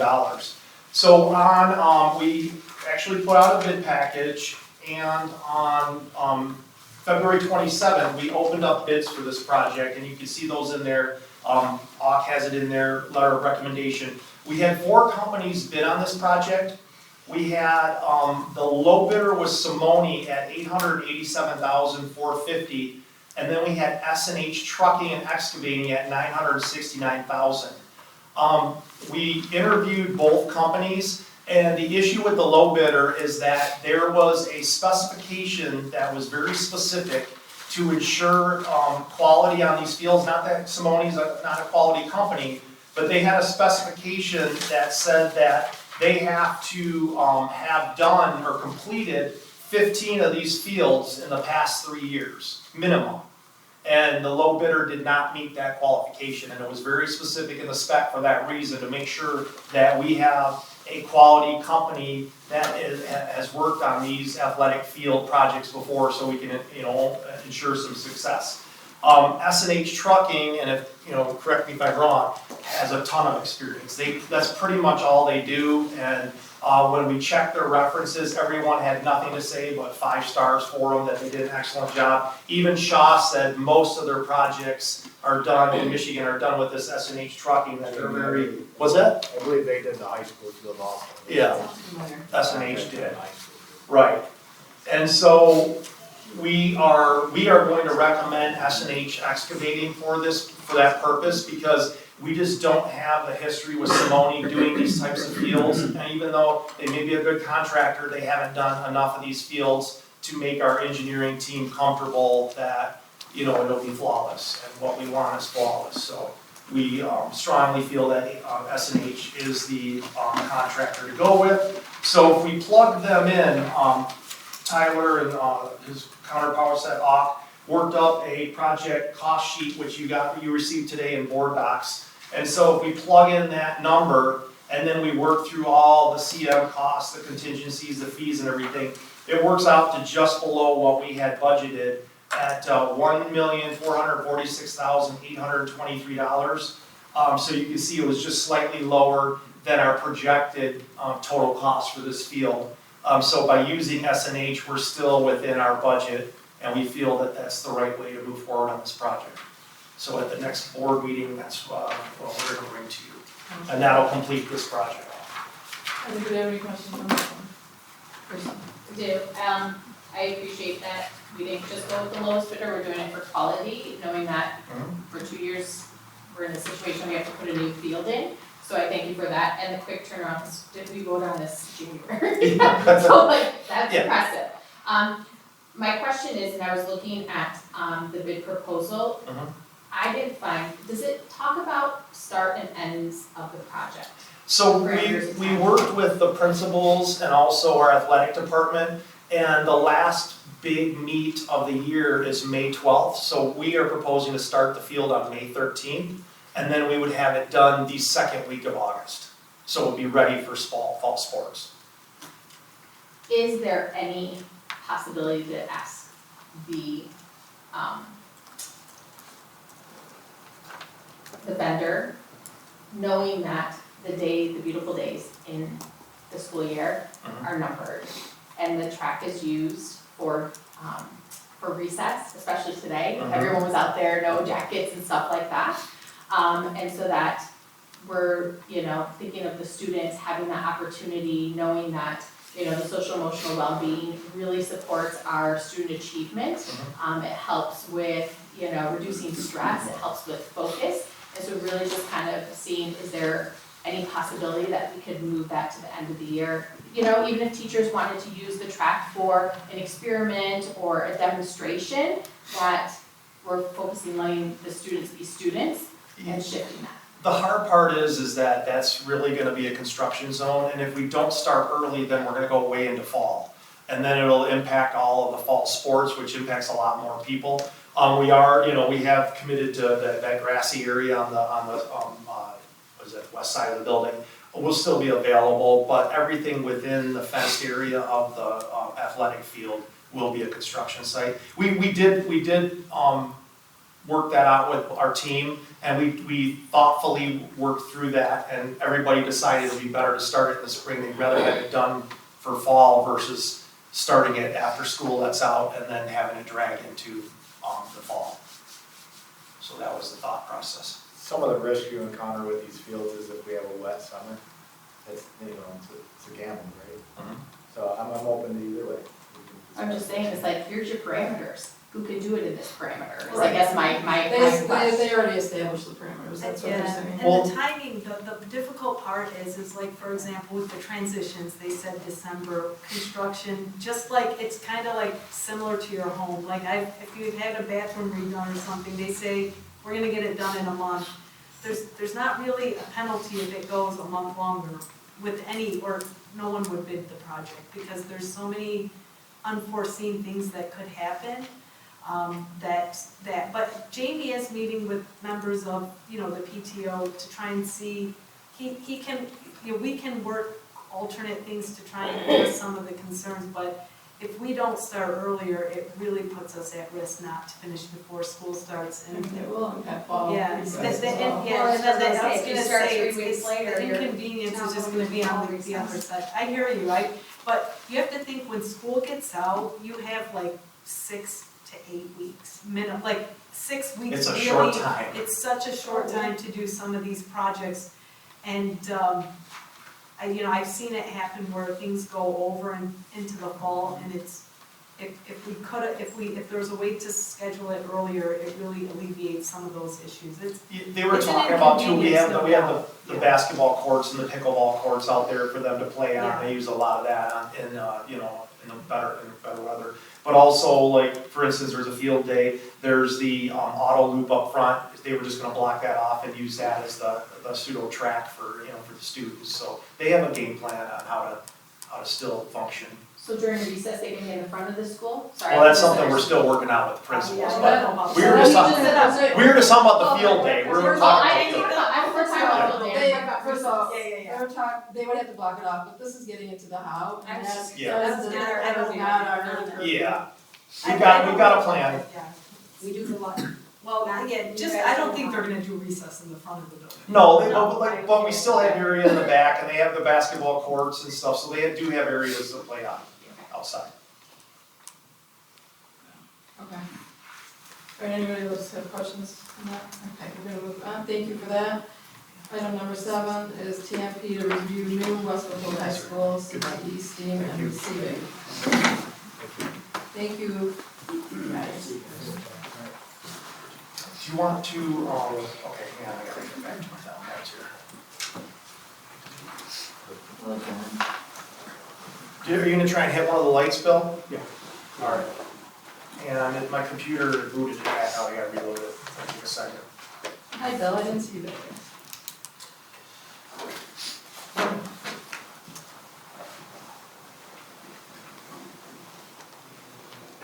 Hey, here we go. Good. My Max playing nice tonight. Well, hi, everybody. I'm John Castellano from TMP, and Bill Weinrock is here, the project manager.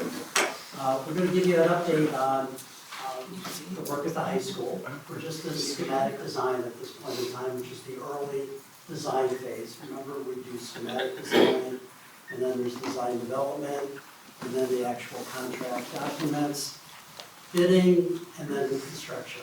So we're at the early end of the thing, but we wanted to give everybody an update on this one, and then we'll follow up with priorities. So just hit your button out, and that's pretending like you're actually yeah, controlling yeah. my computer. Yeah, okay. Just say click and I'll go to the next one. Yeah, it'll be fine. We're going to start with the STEAM and CTE edition at the high school. We did a lot of different studies of what this really should be and where the location of this should be. And I'll just give you a little brief history here, is that it's really envisioned to reinforce and magnify existing programs and future programs in this curriculum area at the high school. And the whole idea is to provide facilities that are very flexible, very adaptable, and to really encourage technical advancement and also hands-on advancement. So it really does bridge all of those kinds of things for the students. The new STEAM and CTE Center is organized into a whole series of major curriculum areas. Some of it is remodeled space in the existing career tech area, and some of it is new space that you'll see in the illustrations. There's a whole wide variety of focus areas. Architectural and interior computer-aided design is one. Components of mechanical, electrical, engineering design, CNC design, production areas to allow hands-on creation of designs. As the kids are designing, then you want to be able to build what you designed and then take it into a testing area and really see how well it really performed from that standpoint. And there's also contemplating a gaming studio, esports, computer application studio, and of course robotics is part of the rounding out of those things. And there's many more that we don't even know, we don't have a name for at this point in time. So the whole idea is to make it as universal as it possibly can be with the right kind of utilities within that space so that anything is possible for the future. We're also building a new receiving addition, and you can see what the existing receiving addition or the receiving component at the high school is woefully inadequate for the size of the building, and also food service for dry storage and freezer area is really almost non-existent at this point in time. I mean, we get dinged by the state all the time because this is a huge building to have nowhere to receive anything. So everything gets put in that back hallway, and that's a no-no, so we've gotta create a space there. This overall map of the building, Orchard Lake Road is down at the bottom of this area. The golf course is over to the right, and this is the area that would be for the new receiving addition, which is adjacent to where the kitchen is and where all the services are coming into the building.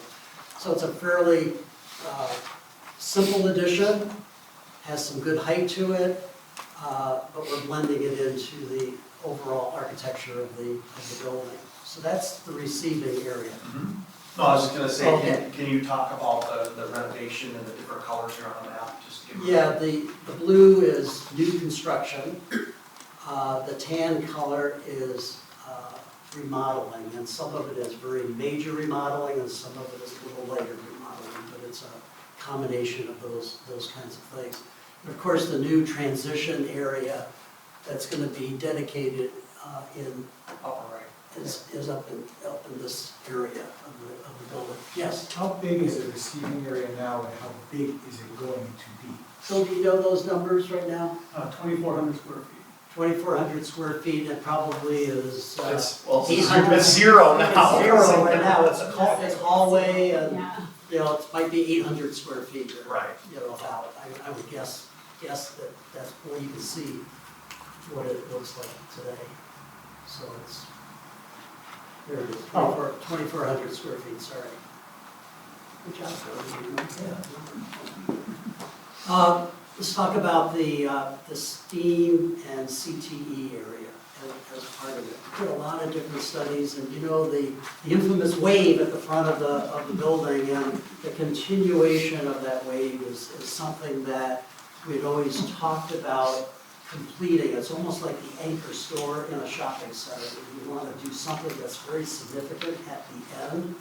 And the new STEAM edition gives us that opportunity, gives the community that opportunity, gives the students the opportunity to really have a focal point that's very visible. We can really envision this at nighttime with a lot of glass along that facade being lit and really seeing activity going on within the confines of that addition. The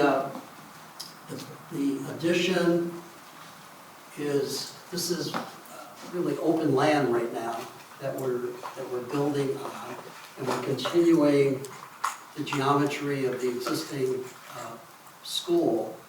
And this area is really the it's high, two levels high. It's not 2 levels of activity, but it's the spatial quality of it, because it's a lot of activities with robots that really need some extra height. You might want to be, or the kids might want to be hanging some things within that space, so it gives them that opportunity. But there's a major entry to that space right here. We have a garage door on this side. We also have a garage door, and I'll talk a little bit more about the production area and the design area of the school. Coming in, we'd like to get a little focal point right at the entry to this area. This is all that you see here is just open space with a lot of utilities that are available so that anything can happen within that area. What you're seeing here, these are potential locations for robots, other activities. The rectangle that you see in the middle, that's a full-size robotics field, which is portable, so it can be there or not be there if we want to be able to do any kind of competitions. We also have some movable bleachers, so that if there is a robotics performance going on, there's some spectator seating that's associated with that area. We also have a computer application studio over here. Right now, that's an important feature, but it's located somewhere else within the school, so we wanted to try to consolidate all of those kinds of activities that are really important to round out this focus for the kids. This is the esports or gaming studio, and they're all flexible spaces. They could change. You know, right now it's a name that we have, but again, it's going to have the right kind of utilities within that space. We also have the opportunity to bring large pieces out. We're building a new terrace out here adjacent to sidewalks that now exist. And again, so some outdoor activities can happen within that space. And that'll be a fenced-in secured area. It's a secured area with a big sliding gate at one side, so that materials can come in, and then we can go into all of this area is existing space that we're essentially gutting it out and rebuilding it. This is the architectural and interior design studio. This is computer studio. This is mechanical, electrical engineering, flexible learning area, CNC, and then this is the noisiest part of the production area that's closed off, good ventilation for all of that. And then behind all of this, if you've been in that area, there's some performing arts support space, and it's kind of a maze right now. And there's also a couple of mezzanines that are now existing. We're going to keep one of the major mezzanines, there's a small one that we're taking out, but we still have that opportunity, and we've been replanning all of this space to allow costume storage, piano, acoustical shelf for the auditorium theater, all of the risers for choral performances within that space. So we're looking at how to organize that and really make it a lot more efficient for that. I just wanted to mention the robots. We've partnered up with FANUC. When we did a lot of tours of a lot of some very sophisticated school programs, they were using FANUC. FANUC has an educational component to it. Right. And they also have programs where students can be trained these skill sets and can go right into an internship with them and have a very high-paying career just using their programming for their robots. Right. So FANUC has been very instrumental in some of the layouts of the actual production areas within the remodeled area in particular. These are just some conceptual renderings of what that addition could look like. It does face west, so we have to really consider the environmental aspect of it because of the sun. So we're looking at different kinds of shading features. We'd like to shade it on the outside. We don't want the heat to come in. You could put, shades down on the interior, but it would be better to be able to do it on the outside. And again, for a STEAM kind of an area, it's another learning opportunity for the kids to actually track how the sun is coming into the space and how shading devices will help to alleviate that. There's a conceptual nighttime shot. A little closer up one. A couple of interior renderings of what that space could really look like. We have along the perimeter, we're suggesting building a cable, what a cable tray looks like, which is fairly small. This is a supersized cable tray that goes around the perimeter of the new space. And you can see cables hanging from that and being able to get all of the utilities to be able to come down to any kind of apparatus that would be down below. all the furniture is totally portable, movable, they can reconfigure the space however they want. Early on in this process, we actually visited the AI lab at University of Michigan. We were expecting to see like rooms with people working in it, and basically it was just it's an open space. They have their laptop and they go wherever, and that's the AI lab. So it was really amazing thing. We were all so excited. Oh, yeah, to see the AI lab. lab at U of M, and we go over there, and it's like, well, where's your lab? It's right here. Yeah. It was just, and they blew us away with the presentations that they're doing. Here's a couple of other views. You're looking into that computer applications area. Again, very transparent, all of these areas, so that There's the there's robot good course there. Good visibility. Right, and there's the little aerial shot of what that robotics full-size field could look like. And again, it's portable. So the components can move out of there and be able to go into a centralized storage area. Do we have a storage area for that? We do. Okay. Yeah, we do. Off of the main hallway. That's the end of this presentation. Any questions on this one? Yes. Yeah, so from the last two bonds, we've invested significant resources into the high school. So we're not gonna be tearing down the high school. But, in my personal opinion, we have to address the classrooms in that high school. Yeah. They're from the 70s, they look like they're cinder block, small rooms. We You have know the deal. had those discussions about in the future, going out for a future bond, we talked about it before, losing the courtyard and building new academic wing on that high school, but essentially keeping all the anchor features, the auditorium and the cafeteria, this space. I would like to see a rough rendering. Because the last time we talked with the strategic planning team, it was the initial, I'm not holding you to anything that we saw at that time, but it was suggested maybe the classrooms would go in the front. But that's not gonna happen with this Exactly. So, That was a quick I initial understand, sketch. and I that we were totally acknowledge Just that. looking at how can we get So all the natural classrooms are light in in the all back. those classes. So, we're not gonna be able to have the students in the building as they're doing construction, so we have to think about what space we're gonna move the students to if we don't put the classrooms in the front, and we take out the back classrooms. I wanna start thinking about that now, because the decisions we're making now are gonna affect the future board, or those of us still on it at the time. Yep. So I would like to have an idea, at least a rough rendering, We'll do now that we've invested all of this into the front of the building, which, will work out for us, because we can get rid of the back, but what's our plan? Okay. Thank you. We'll do some sketches on that. So I will say, in the 17 bond, that remodeling part, not the addition part, was part of the 17 bond. When they were diving into what that would look like, it became very apparent. I don't remember who was around at that point, with those conversations, that just remodeling that space was not going to do what we wanted to do for Right. CTA, for CTE, Right.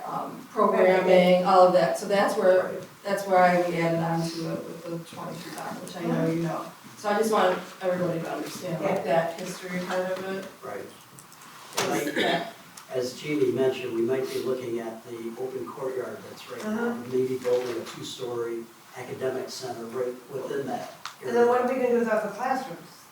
The cinder block? Well, I think that's phasing, a process. Yeah, I think It it's, is. that requires, I mean, I agree to think that way, Yeah. but that would require a future bond to be able to do. Well, I'm that talking type about of future work. bond. Yeah, Yeah.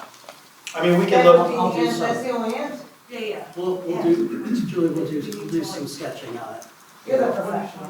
Yeah, we'll look at It becomes more of a construction phasing project. I mean, all of us have Yeah. worked on projects with students in the building and have done so successfully. Yeah, Walmart's been doing that, they do a hallway at a time kind of thing. In 2028, Abbott will be freed up because Doherty will be done, so there's options to swing kids through there. You know, we'll have a plan.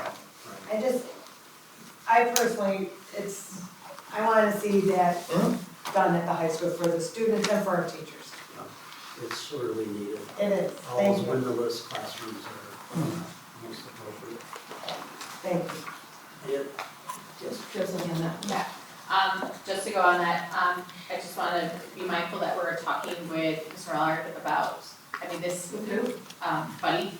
Oh, Oh, yeah. He's part of it. Perfect, Buddy just- was in every meeting. Perfect, that's all I'm It's not asking. just Buddy, it's the three. But the The other all of ones, them, yeah, right. Shaw and, Yeah. Kelly. Kelly Right, Mack.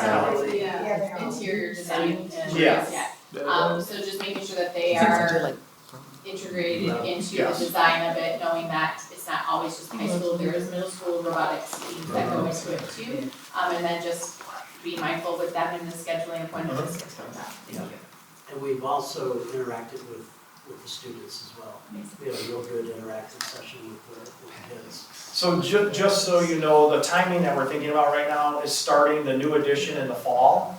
And then we would work through the winter and get the new edition done, and then that following summer, then we would start on the interior spaces, renovating those. Renovations, yeah. So hopefully it'll be as little impact as possible. Yeah, we could build the addition pretty seamlessly without affecting a lot going on. Any other questions on this one? I'm just amazed that you can get a full court in there. That's Yeah, how, shows how big that is. Magic. Yes, magic. It's 27 by 54. I remember originally it was, thought like if we could get Well, more, that would be fabulous, you know? Yeah. So, but that was so long ago. We've looked at it, and we've looked at the structure now. We had some internal columns before, which prevented it, but now we're structuring it a little differently, where we can freespan it and be able to get that open space. We're excited by it. I think it'll be a great addition to the school, and for the students in particular. The programming that's going on is wonderful, but the facilities haven't really kept up with it. It's still an industrial arts area that's just been adapted to that. Well, and I think it makes it so the programming can grow. Yes. You can't grow the program if you don't have the space. And it's interesting, Catholic Central High School, maybe some of you have been over there, they've embarked on a real large STEAM addition and That's science. brand new. Science. Like the ball. Yeah. And, you know, we've been wondering, we want everything, well, what are you gonna do in there? What are you gonna do in there? They were in the same boat. They didn't know exactly what they were going to do in those spaces, but having the ability to have the right kind of utilities, having the space And the to allow flexibility, the yeah. flexibility for all of that is really the thing, because we don't know. We don't know enough. We know some things right now, and like I mentioned, they're just labels on a drawing as far as what those spaces could be used as, but they're adaptable for something else in the future. Okay, Dory. We have to go to the next section, don't we? No, this was on the Yeah, agenda. it's got agenda, yeah. Yeah. So we can move on to TMP to review New Doherty. Yeah, That's and okay. in TMP's defense, my Mac doesn't like their PowerPoint, but this was. That's it. The what, okay. Doherty, and we said in the first paragraph, and I need to read this one because it really is important. The Doherty site is an absolute treasure with gentle rolling topography, the combination of native trees and open spaces, and a major water feature, the Rouge River, that bisects the site. With these attributes, the school is organized conceptually to enhance the environment and ecosystems of Michigan. It's a magnificent site, and unfortunately, you can't see a lot of the water features of that site. It's overgrown at this point in time. The existing Doherty School is north of where the Rouge comes through, but the attributes of that area, and we've talked a lot about thinking about more of the environmental focus of what the school could be because of its natural setting. If you've been out there and walk on that pathway from the existing school all the way to the south, there's a big open space on that south. You don't even realize that that's there. Because you're thinking everything is just north of the Rouge River. So we're trying to magnify and take as much advantage as we possibly can. And we're creating the Great Lake or wilderness atmosphere for the school, where a lot of exploration and discovery can be going on from a curriculum standpoint. It was interesting listening to the elementary group earlier talking about rainforest and some of the other kinds of things. And this building can be that kind of living laboratory. And we want to use some more natural kinds of materials, and you'll see it in some of the renderings. There's a lot of wooded area on the site, and we want to bring some wood into the structure of the new school as well. We went through, I don't know, seven different concepts, if you want to go to the next area. Whole series, and you can just click through these, but we went through a whole series of where the building should be located, and we've settled in on concept F, but we're at concept F.9 at this point in time, so that tells you. And we've kept track of, because we've made a lot of tweaks as we've gone through, meeting with Daniel, Colleen from the school, and administrators, and really looking at different kinds of programmatic attributes of the school. Let me just explain how the site is working. Walnut Lake Road is on the top of the site. The property is fairly linear from north to south. We are looking at having buses come in, and there's about 7 to 8 buses that associate with Doherty. They would stack and be able to drop off children right at this location. Cars, and if you've been out there when there's dismissal time, it's unbelievable. Daniel told me that it was, and I went out there and he was right. I mean, I just could not believe the traffic on Walnut Lake Road and trying to get into that driveway. It's crazy. I went over to the site, Chico site, to look at some brick samples, and I was probably over there 35, 40 minutes. I came back and it was still the same configuration along Walnut Lake Road. So one of the things that we were really looking at was to be able to get enough stacking space for cars coming in. With only 7 or 8 buses, most people are being transported to the school by automobile to the site. So cars come in and they actually go all the way around the school, and we have different drop-off points along that area. And this roadway is wide enough that you can have a drop-off lane and a bypass lane, so that parents could stack up and be able to have the right kind of exiting for their kids. It's not as bad of a problem in the morning when people are dropping off, but it's the nighttime when everybody comes at the same time to be able to collect everyone. Now I'm going to confuse you because we turned the building. Now Walnut Lake Road is over here on the right-hand side. And I'll give you just a quick capsule of the individual spaces. We have a major circulation area right down the center. This is the major entry point. Large canopy right facing Walnut Lake Road. Welcome Center is right here. That's the office area. Secure entry coming in. There's conferencing, principal's office, clinic, a sick bay area, storage.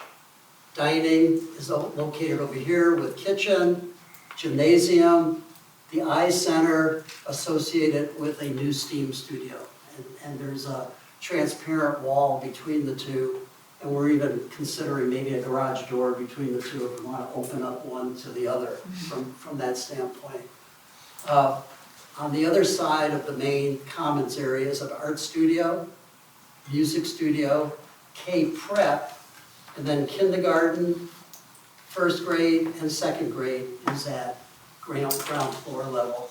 And then we have cognitive impaired class area, STEPS program as part of the Doherty site. We have an outdoor sensory area for kids to be able to get some fresh air from those areas. And then all of the different classrooms have that safe area, just like we were proposing like is being built at Chico at this point in time, where there's restrooms and all of the cubbies, and it's a secure area that can be locked off if there was something going on within the school, and that's constant all the way through the area. There's a second floor that stacks above, and there's a large collaboration space over here. There's a special ed component with resource rooms, instructional storage, we have teacher planning on the first floor, teacher planning on the upper floor, OT, PT, and staff lounge, and then these are the 3rd, 4th, and 5th grade is stacked above that area. Learning stairs. Yep, we have a learning stair right here with a big video screen at that location. It really has a lot of the good components from that standpoint. Could you just go back one? Yeah. I wanted to just mention that we have a glass wall here that brings natural light into the art studio, the eye center, and the STEM studio with a patio terrace so that kids can go outside for any activities as well. And then from there, we have a bridge that actually goes across the Rouge and terminates at a new playground space, which is more in that open space that you don't even realize that is over there on that side. Do you want to talk about the extended learning space and how it kind of compares to Chico's main concourse? Yeah, this is all extended learning within here on both levels. This is 20 feet wide. It's a little more modest than it is over at Chico. At Chico, it's wider, but it's on one level. On this one, we have extended learning at both levels. We have a skylight right at this location to bring some natural light down, but this is all envisioned as flexible furniture again. So it's like from the clock this way, it's about 20 feet, right? At least 2 foot? Yeah, about that. Yeah. From that light to this wall. And it's fairly high. It's 15 feet. It's taller than what this what this room is. And similar to Chico, they'll have flexible furniture, marker boards, Flexible, they'll have. yeah, exactly, within that space. And Becomes an extension of their classrooms. it really does. I mean, kids are allowed to really go out. Here's a view of an aerial shot of the building. Jamie took this from the district drone. Yeah, this morning, right? But just envision that, and I mentioned about the use of wood coming through it. Because the building has so many beautiful trees on the site, we were looking at trying to get a form that started to be a little more symbolic of the tree structure that's out there. And that's what that more butterfly kind of roof is. But that's the main entry from Walnut Lake Road. Where's the river? I'm sorry? Another side. Yes, behind. We'll get into that. You'll see it. I'm standing on Walnut Lake Road right now, and I'm driving into the site. And there's the main entry point. The building is fashioned with brick, some wood accents, faux wood accents. That's the band that goes. That's the band, the lighter color that you see going all the way through. You can click on The upper right is the clear story into the cafeteria. right here. Yep. Right, okay. Here's a nighttime view where we want to get some decorative lighting that actually lights up the sidewalk areas around the building as well.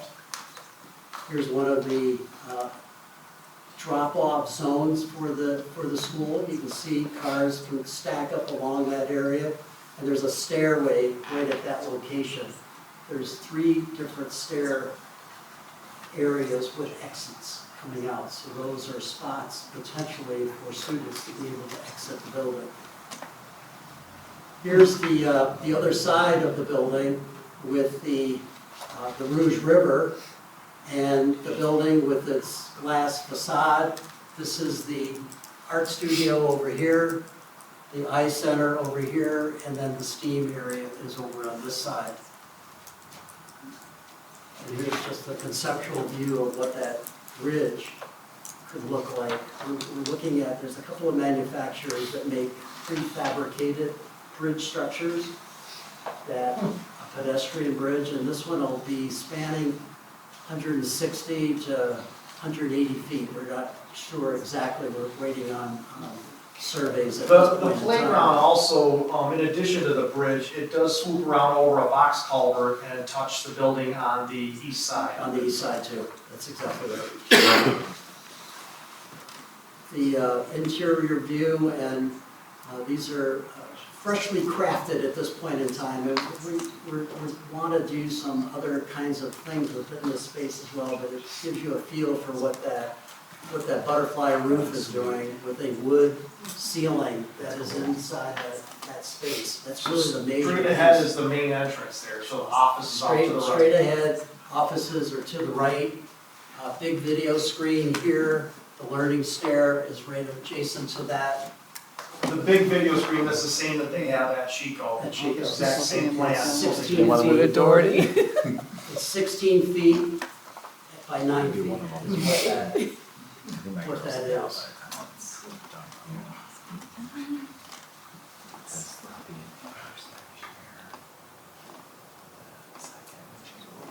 The other thing that we're looking at, and I made mention of this earlier, about having a theme really for the building. We're looking at more that natural kind of a feel for the entire area. And Jen and Carrie have been working on this, our interior design group, and looking at really just symbolically looking at different parts of the building and coming up with a catchy name for each one of those. Like the office area is the lodge, the dining area could be the campgrounds, and that whole center area is the Northern Lights.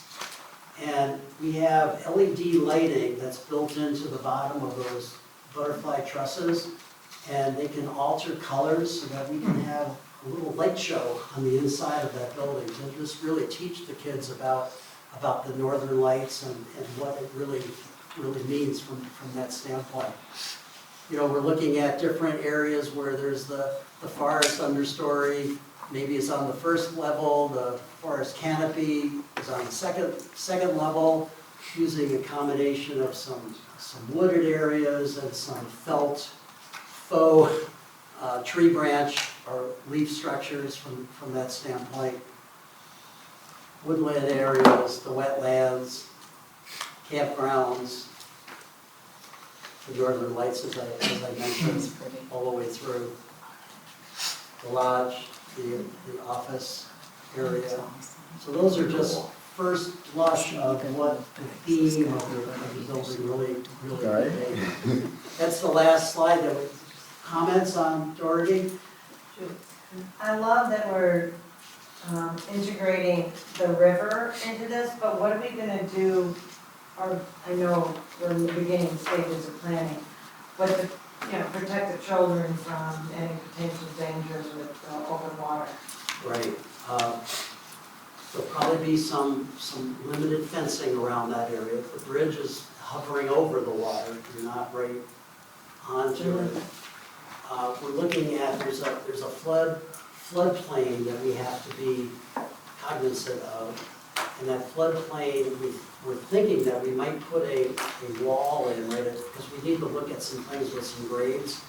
And we could put I'd like it to be a stone wall if we could make that happen, just to make it part of the natural feature again of the site. But that would protect kids on the north side of the river, along that edge.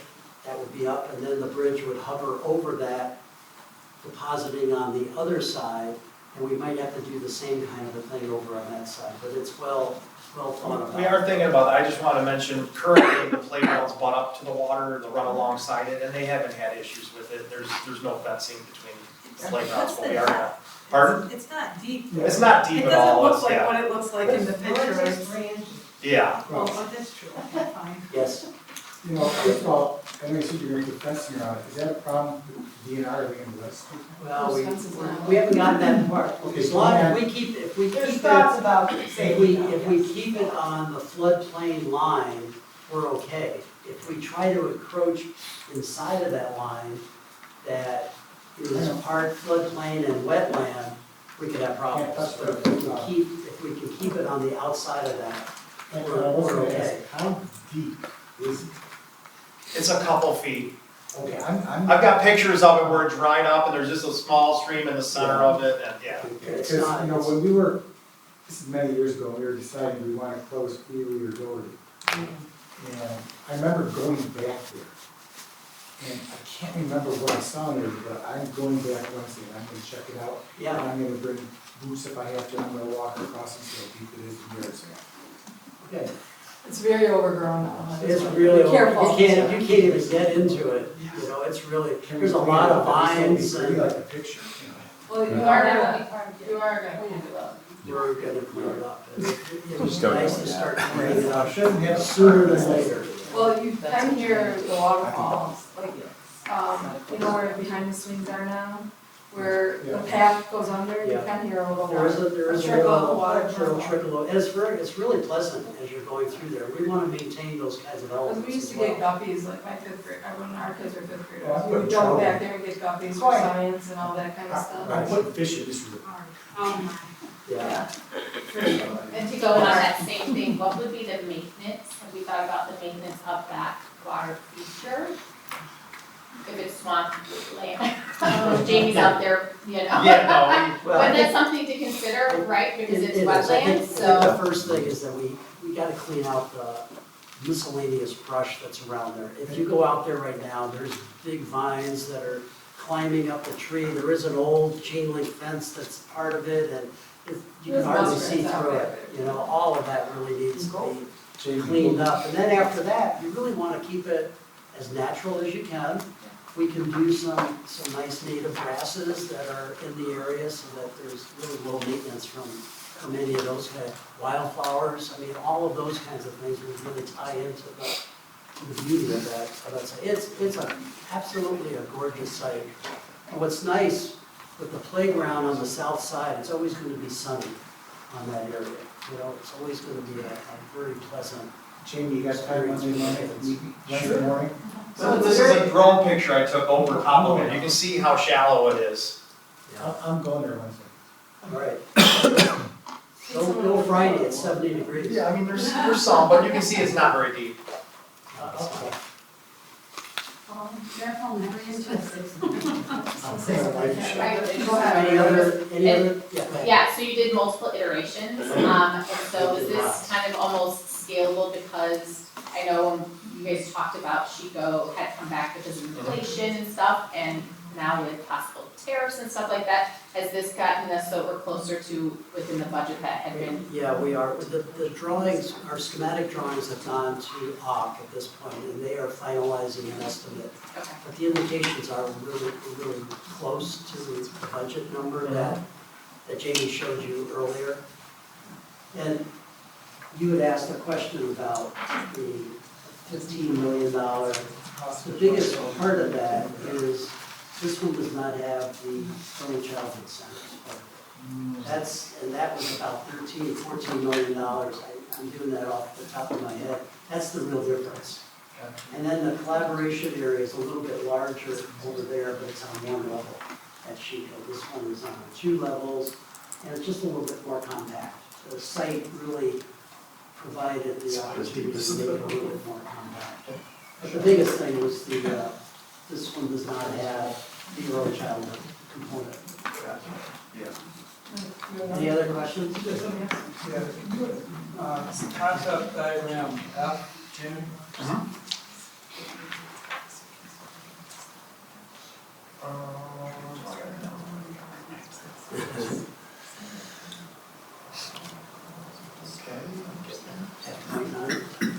Yes, either one. Yeah. We're getting there, almost there. Ashley, do you have a question? No, I just said I think it's beautiful. I love it. It's very exciting for our kids. Jamie's trying to get it back. Oh, no, I love I got the it, playground. just taking a second. Yeah, I like that. I know. Okay, so. It's very large. You walked me back there. Person, have you ever walked back there? No. Maybe you two should go together. So, The whole back guys. I'm going West back when I'm going. Same. I'm going West. Let's go to the real. Well, yeah, you want me to take you there, so. I appreciate it. Because that was an earlier one that we were. This one, here. This one. This is the The residential. Just the residential neighborhood. And we just have some parking off of that. At one time, we would think of buses over there, it's not gonna be the right time. So there's a street that goes over here somewhere right now. Yeah, Swan Lake, I think it is. Yeah. So there's a street over this way too, that connects with that. So that means we're gonna be, so right now, all the traffic is coming in off of Walnut Lake. We got people parking in the streets over here and walking their kids over. But now we're gonna be directing traffic into the neighborhood. No, it stays, it wraps around the playground, it stays on our property. All right, we'll have a picture next to it. We go in, we go here. That's just. A little staff parking lot parking area off of that street, that's it. You can't get through there. So the car loop, show where the car loop is. Yeah, This is not gonna be for parents. to get- No, parents come along like this, and circle, and then go back out. You can't get through here. This was just. A walkway. Just a walkway. Understood, but now, I was thinking this is gonna be also for parents. Toughen up, Liz. Kids. No, it's not. All It's just some staff parking, and also if We could like that. the community wanted to use any of those open. We have a bonfire. Now, You know that do that. That's why, my concern, of course, was the reaction of the neighborhoods with directing traffic. The nice thing is originally, when we first started our operations, we were gonna build the entire building on the Chico back there, and it's a complete shop for the neighbors. Now they're just gonna have the playground and. Well, yeah, this is what I was hoping for all along, is to make use of, to span both sides of the. And the good thing is in the bond, we have $1 million for property purchases, because originally we were gonna purchase those properties off Walnut Lake Road there, but we don't have to. Alright, so I just want to say, let's refocus everybody. One, I love that Chico was the Great Laker experience and the whole Michigan theme. I love that Doherty is now the Great Laker wilderness because it really goes with the property and all of the magnificent things we do on that building. I want the board to understand that this is at the schematic design. So depending on the schematic design, you cannot say that we're having everything that looks just like this, because that will be the first preliminary budget. And if there needs to be some value engineering and some changes, that will take place after SSD, schematic design, until we get into design development. So just so you know that there is a process between now and design development, that there might be some changes or value engineering. This would also accommodate 560 children. That's our, I didn't mention that earlier, and that's the same kind of number that we are using At Chico. One thing John did that was really nice for us is he gave us a program number that made sure that we're very similar to Chico. So like the gymnasium, the eye center, the STEAM space. We made sure that the cubby areas, the classroom, there's consistency in terms of square footage. So when a student is in those classrooms, it's going to be a very similar experience. When it's in those shared spaces, it'll be a very similar experience. So we are able to compare it every one of those major areas, Chico, Doherty. Like we said, there might be some changes just as we go through the design, but this gives you a really good look at where we're at. There's some specific things at Doherty, there's some special ed programs at Doherty that don't occur Exist over at there. Chico, so we're unique from that standpoint. Just real quick, actually, I'm pretty sure I already know the answer. So there's a lot of security costs in the design that was included for Chico, like school guard glass and it looked like the design of the classrooms where you've got the middle cinder block, cold rooms for 2 classes, things like that. I assume that all the, exactly, that was what I was really, we're looking at. It's gonna look a little different, but it's really the same. So all the first floor has a safety laminate glass on the outside of the building. You don't want to say. What's that? Yeah, we're not, yeah. Sorry. I didn't say that. You don't want to know where that's at. And the reason I said that, everybody, is because when you have safety plans and safety guards and all of the investments, you don't really publicize that, because then that actually takes away the safety of the situation. So that was kind of why I said, I was trying to stop the conversation. So, because paramount, safety is paramount, and you want to invest it, and you want to make sure it works. And that only way it works is if people don't know about it. So, sorry. All right, are we? It's fabulous. Proceed. I can't wait to see the next Okay, phase. thank you, everyone. Thank you. Yeah, take pictures of my And, please tell Carrie and John, John, Yep. please tell Carrie and John that they're the interior designers. Yes. Wow. I know.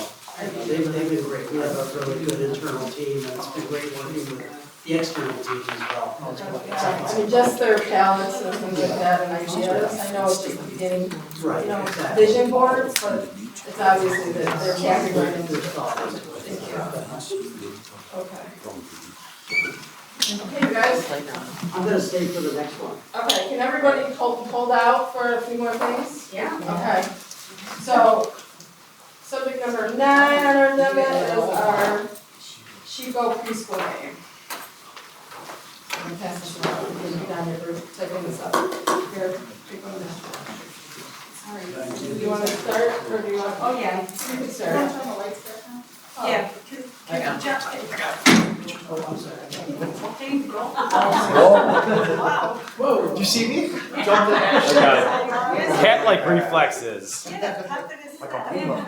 Like a puma. All right, so, you know, as we're building Chico, you know, we've heard within the community, through this process, you know, Chico prior was named Green, and there was certain iterations of that school.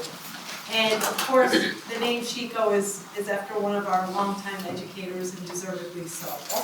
I think there was some discussion in terms of the Green family, and we've certainly we've gotten that feedback over the years within the community that we kind of lost that name somewhere. And there's been some sadness around that. The story of Green, obviously, it dates back to 1866. There's 4 iterations of Green School within the district that have come to be. There's been generations. The family has deep connections, obviously, to the school district. And we're at this point where we're doing this long-term strategic visioning in terms of our buildings, where they're located, new builds. There's going to be a lot of work over the next 6 years. So again, we're looking at timing. Timing is everything. At Chico, we are going to have one campus for our West Bloomfield preschool candidate. The long-term goal is to have on the other side of the district to have preschool also, so it's accessible, just as we do now. We have preschool both on the north and south side of the district at the Abbott, at Abbott. So the idea came to be, we tried to think of a way that we can honor our past and also embrace our future, right? Chico Elementary is going to be Chico Elementary. But with the preschool, the discussion came to saying if the board would consider naming the preschool at Chico, the West Bloomfield Preschool Academy, and having it be the Green Campus. And that would be a way to honor it. We currently have Green Media Center at CCTV. I don't know that achieved what it was meant to achieve. We're still our marketing and our thing is still, we are the West Bloomfield Preschool Academy. That's irrelevant of the location, right? That's our programming, that's our marketing, that's our identity. But we most likely will have, 2 areas where that's available, and to be able to distinguish the campuses, or whatever we want to call them. I'm using Green Campus because that's the best I could come up with for now. But to be able to do that and honor the history of the family and their impact on the school district. So wanted to bring that for the board's consideration and open the dialogue on that at the very least at this point, since we have time as we build that space. And also, for some reason, lettering is the longest lead time. I mean, even when we did the transition, one of the last things to come in was the lettering. So it's something we didn't want to wait to the last second. We wanted to bring it well ahead and have the board consider. Initial thoughts? I think since they donated the land, it'd be nice to recognize the family name. Yeah. Well, how many preschool campuses are there? 2. North and south. One the green and one the blue? Green and white. Green and white. We're not going to do that. Are you okay? Do you think it's a nice thing to do? Yeah, is someone comfy from the green family? No, not at all. It's, every time we post something about the new Chico, there tends to be a comment on that. And then you talk to people about it within the district, like there's been conversations, and that seems to always come up. I just happened to ask Dinah recently, a couple of weeks ago, like, when do we have to order signs? Because I've just been, it keeps coming up, and maybe the board should talk about honoring the family name. So that's why we're here today, so, but. Have you considered going back to Green and then the Chico preschool? I didn't consider that. Right, because then it kind of rights the wrong possibly, and then it honors Miss Chico or for her. I think the initial idea of Green Elementary and the decision to switch it, I think that's been done. And Kathy Chico to me is still a part of this community, and that would be a difficult thing to undo. Yeah, I know, I understand. I understand, like, and to me, one is more the family, and then one is like a person. It's hard. A lot of them don't live here anymore, but before we, some came into the state, just to walk through the fence. So I don't know how many connections there's in here. I also think the kids identify as Chico kids now. Like the kids. I mean, the students at the school. They feel like campus or like center. I don't know, but I think it's nice to putting the facility. I liked campus, but I don't know. I like campus. We can still leave them on their days. Yeah. You like what? Campus, I don't know. You like it, or what's for you? Campus or Any stuff. thoughts? I think it's a great idea. I think it's, I think it's a nice I idea support to it. include green. Yeah, I do think the board would be capable. We do have to, there's a policy. There's a policy on naming. This could be a topic. so green center or green campus, any other, If you guys think of anything else. I'm not gonna put it on the 17th No, agenda, but it'll come in the spring. at the spring, and then if there's any thoughts, and wanted to just get it out there. All right, very well. Thank you for that. And now we're gonna move on to agenda item number 10, which is our budget to actual. Thank you for taking this up. And if anyone wants to review the board. Mrs. Forehand, our expert, our expert, I asked her about it, and she said, there's only, record of donating the land for the one-room schoolhouse. There's not any records after that about how that land came to be. I'm just putting it out there because she corrected me when I asked about it. was Rory down there? Like, what? I don't I guess I'm know. getting off topic. You can read the boards. Andy Gordon. Those boards were done after the name of Chico because so much came up with it. Okay, let's direction to Nancy Hoover, our executive director of financial services. Okay, so here's our budget to actual for February 28th, 2025. So again, local revenue, just to reiterate, this comes in, most of it is property taxes. Last year, there actually was a budget amendment in the second amendment to increase it. So at this point, it looks like they had, at the end of February, it looks like they had received most of the revenue. We get a very large payment April or May when taxes are settled. So this isn't, the .57 at the end of February last year is really not reflective of what it is.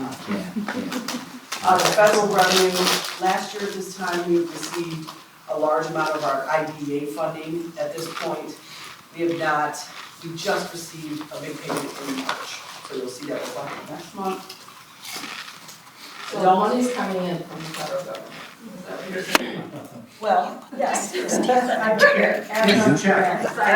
will say that Johanna and I, very quickly, when all that news came out, we got online and requested our one grant so that we got all the funding, because that was directly from the federal government, and we wanted to make sure we got that funding before they cut us off.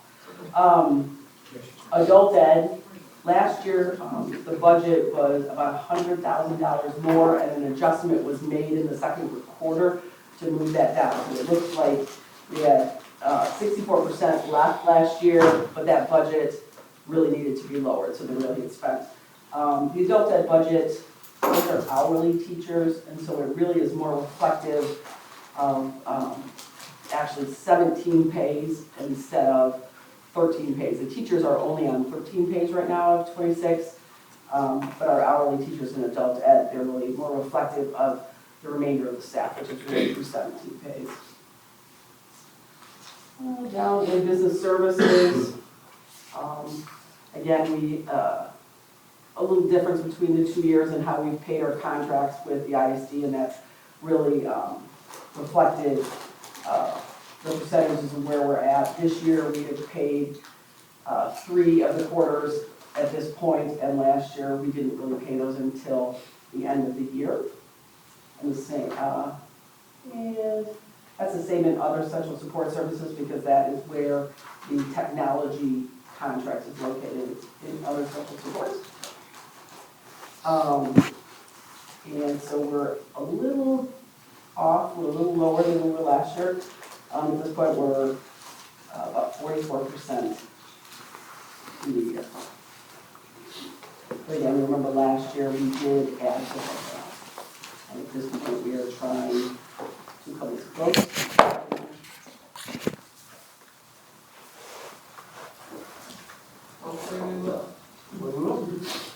anyone have any questions on this?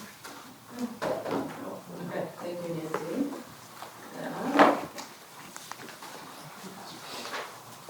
And then, item number 11 is good for the order. Does anyone have anything? I do. I'm just gonna find my notes. One, I want to remind everybody to RSVP for graduation if you're attending and to make sure you get your cap and gown in. I can't see that you did it or not, so this is my reminder. Michigan Week breakfast, everybody got invitations. If you would like this to sign you up and reserve your meal, please let us know. I think you said like in a week or so, didn't you? Like 2 weeks?